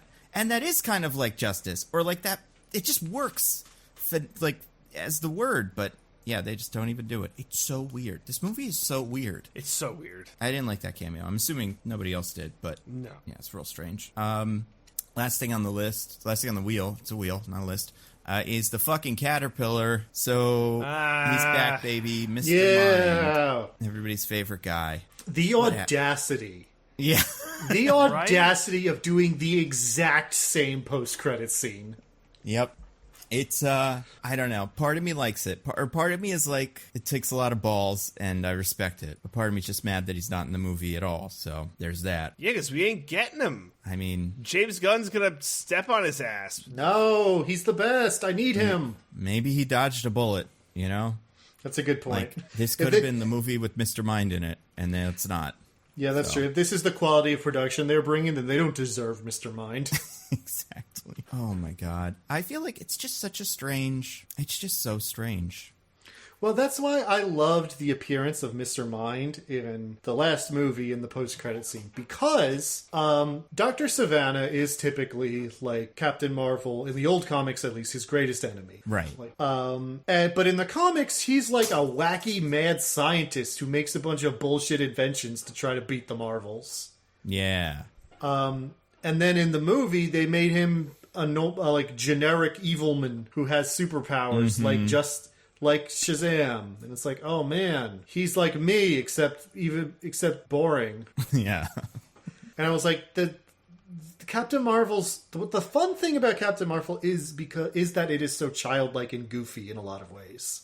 Yes. And the fact that they made him they made Savannah completely ungoofy was it was like a huge disappointment for me. And then at the end, they have Mr. Mind, and he's not like, a genetic I mean, we don't know what his origin is, but he's not like a guy who wears a worm tie or like or like a big giant caterpillar the size of like a bus. Yeah, no, he's a little fucking worm who has a radio around his neck with a big dumb red light on it that lights up whenever he uses it to talk. Yeah, he's like, sick. The promise of that is that this next one's going to be dumb, and I was all there for that. They were right. They did. I mean, they meant. It turns out they meant dumb in a different way that I didn't like. Yeah. He's my Taki Tani for this movie. I'm so mad. No, he was worse he was definitely worse than Taki Tani for me too, because it was just like he's such a like I think with him it's such a no-brainer. Like it would be so easy to just have him do this instead. Like have him be mind controlling some of the members of the Shazam family. Have him have like summoned a bunch of monsters to do his bidding. That's all stuff he does. But not today. Instead it's this other thing. Like, it's just so... I just really don't get it. Like, I know we're not going to get another one of these for a million reasons. But it makes me angry, but the best way to do this is keep having this happen and then maybe have one of the movies start with him getting out of jail and they get stepped on by somebody or something like that. But... They haven't earned James it. Gunn. It's going to be James Gunn's foot. Yeah. Oh, yeah, that'd be good. But yeah, like there's a version of this movie where that happens, and I'm like, oh, that was cute, but this is not it. They'll have like Mr. Mind in the next Suicide Squad. It's like, for this one, we got Mr. Mind. Yeah. We had to make a little explosive to put in the back of his head, or however that works. Or just a regular sized explosive, just like tied to him with like a string that he has to drag it around everywhere. But yeah, it's very dumb. And like I read a comic this week for book club that was Shazam and the Monster Society of Evil, and I read it last week. But like looking at it again, it's like it's so much of the beats from that book are in this movie. Not that I think they copied it, but it's like you could just do almost everything you do in this movie with Mr. Mind. And instead of vague Greek-ish characters that could fit into a Wonder Woman movie, you've got a weird little slug guy and some funky monsters that look weird. But yeah, I don't know. It's so weird. It's so weird how in this whole run of 2 Shazam movies, he never met Black Adam and he never met Mr. Mind, but they both exist in the universe. Yep. He's never seen them. It's like if he made 2, I don't know, Superman movies. Oh, that's not really a good example because the Lex Luthor in that movie was bad too. But yeah, it's like if you made 2 Captain America movies without the Red Skull. It's like, what? And it's like, no, he's over there doing Iron Man stuff. I do kind of love, though, that the premise of this scene is Dr. Savannah's like, you showed up 2 years ago and said we were going to do stuff, never explained what it was, and then left. What the hell? Tell me what's happening. And Mr. Mind's like, no, and then leaves. I do like that. Again, I like that in a movie that just has earned that. Yeah. You can't have it both ways. Like, if James Gunn came in and wrote that scene afterwards, I'm like, that's a great scene. That may be one of the best scenes in any superhero movie ever. But it seems like they just wanted to make fun of the fact that they weren't going to use the characters they said they were going to use last time or something. It's so weird. Overall, though, it's pretty good. Oh, yeah, flawless. Yeah, I think No notes. another home run from the DCEU. I can't wait for the next one. I mean, it's the one that they keep saying is good. Well, we'll see if they are right, whoever they are. They've never been wrong before. We'll see. It's going to be a weird one because it's The Flash. And like, even without all the baggage that's already associated with that movie, it's got so much other baggage associated with it that it's just going to be wild. It's going to be really weird. But maybe it'll be cool. Maybe they'll figure it out. But you guys, do you want to get to our classic segment? Oh my god, do I. I would love that. Let's recommend some things to the fine people. DJ, do you have anything to recommend? Quick rec, I watched Bert Kreischer's new Netflix comedy special called Razzle Dazzle. Oh yeah, is that any good? Yeah, I liked it. I like when comedians talk about like different stuff. I mean, it's like the very, I don't know, like say like tropey thing, but it's like what happens, right? It's like, you know, you get married, you have kids, that becomes like a lot of your comedy, but I still like his delivery and style. And I haven't seen stuff of his in like, I want to say, God, like before like the pandemic. Like, so it's like been a minute. So, but this one's like very good, very well put together. It's certainly the only Netflix comedy special I would recommend watching right now. Certainly. Are there others? Not it. Well, Chris Rock has had. Oh, I keep forgetting about that. I did watch it, and I would not recommend it. Yeah. I don't know. There were so many recommend. great slap jokes in the Oscars. Surely there will be many incredible slap jokes in Chris Rock's special. Yeah. Sounds right to me. Yeah. No, but like this one's good. It's I mean, if you like his like brand of comedy, right? Which like I don't know how I would classify it. Like like big, loud, and dumb, but like I don't know. Wow. You know, it's Can't believe you're saying that all black people are big, loud, and dumb. wow. That's not even okay. Yeah, I think you've interpreted all of that wrong. I assume you're talking about Bert Kreischer in that scenario, yes. DJ? Yeah. So, you know. But I mean, he is great. He is one of the whitest comedians I think that exists, I would say. I mean, yeah, especially, you know, not wearing that shirt. Exactly. You can see all of whiteness. it. Yeah. He is also in that movie that's coming out about himself. His Antoine Fisher. His, really? The one where he's like in Russia and like stole something. Yeah, it's like he has this joke that he tells all the time that's a true story. And then this is like, if that story was true, and then the mafia was like, we need you for one more job, it seems like, or something. And it looks maybe funny. I don't know. It's got Mark Hamill. That's interesting. As his dad. As his daddy, yeah. You guys, Diggins, do you have anything to recommend? I do. So I watched a movie this past week. Movie from 2015 called The Piper. It's a South Korean film, and it is a loose retelling of the Pied Piper story set in Korea. It's this Piper is traveling across South Korea after the Korean War with his son, who needs to go to Seoul to be treated for tuberculosis. And while they're traveling, they come across this small little village that has a big rat problem. And he offers to help the villagers with their rat problem because his pipe... it's left ambiguous exactly how magic the pipe is because he also does other stuff to stop the rats. But... regardless, but this so he helps out the villagers, but this village has a dark and terrible secret that causes some complications when he wants to get paid for his work. So it's really like a horror movie in a lot of ways, although not for about the first half of it, because it is a bit of a slow start, but I think once it gets going and it really gets into the horror of it, it is very good and very effective, especially if you're scared of rats. They're pretty scary. They're pretty scary. They're weird little guys. It's true. But yeah, no, that is if you like, you know, foreign films and horror movies, I think The Piper's a pretty good one. I don't think it's available for free anywhere, but it's available for rent on like Amazon and YouTube and other places for like $3. So, I don't know. I think it's worth checking out. What about you, Nando? Do you have anything to rec? Yeah, I mean, well, not yeah. I've got a bunch of things. They're all kind of all over the place. Like, I watched 2 shows. I watched about half of both. They're both on Amazon Prime. So I watched Swarm, the one where what if the Beehive was even worse. I don't know if any of you guys have seen that. Do you know what I'm talking about? No. The Beyonce's like fans. Yeah, it's like a Donald Glover. Beehive. Oh, is that what it is? Yeah, it's because she's Bay. So that makes sense. Beehive. So yeah, this is Donald Glover's like movie or show that's like about that. It's hard to explain without giving all of it away, but it's pretty good. I'm liking it so far. It's very weird. And I would understand why some people wouldn't love it, but I think it's pretty cool. I think at least it does a lot of weird stuff. So yeah, I think it's probably worth your time. It's very like it's got a lot of themes and stuff. So it's you know, it's definitely not for everybody, but yeah, that was pretty cool.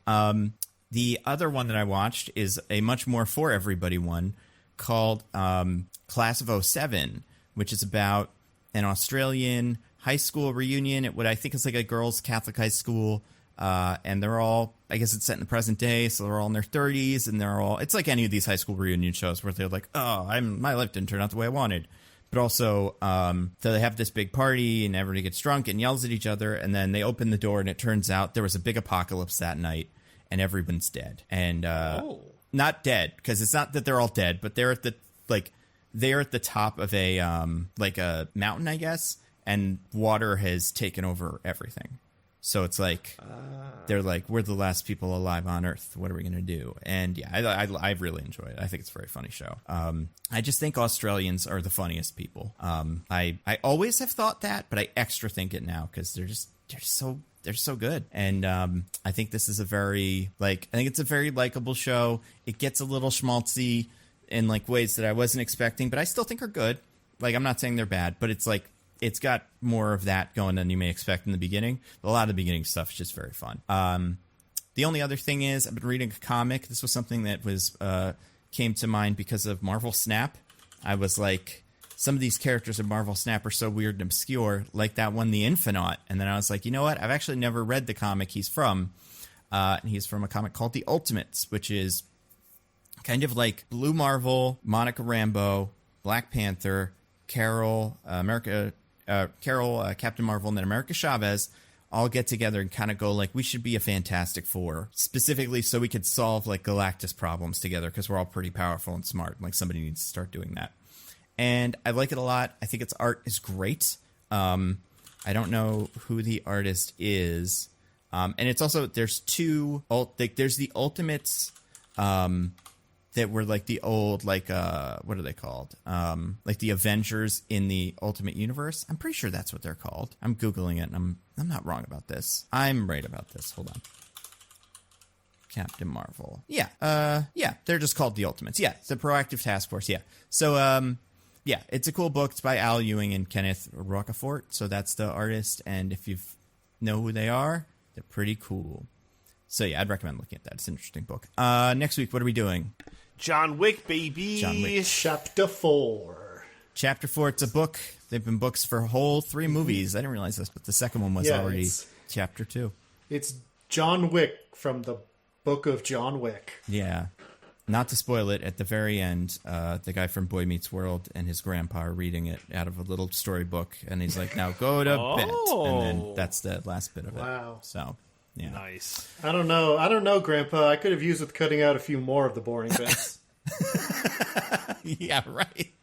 Grandpa's like, all right, I got a story for you tonight. I heard took all your notes about that last one, and I've got one that's really going to get you going. All right, here we go. And then the kid's like, wait, but why is he kissing his wife? You said he wasn't going to do that. Oh, don't worry, son. We get rid of that real quick. It's all that other stuff from here on out.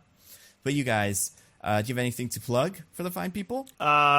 Check out Roses and Rejections as we careen into the Bachelor finale. It sure is something. Is it? Is this a weird season? It's just the main guy, Zach, has been pretty boring.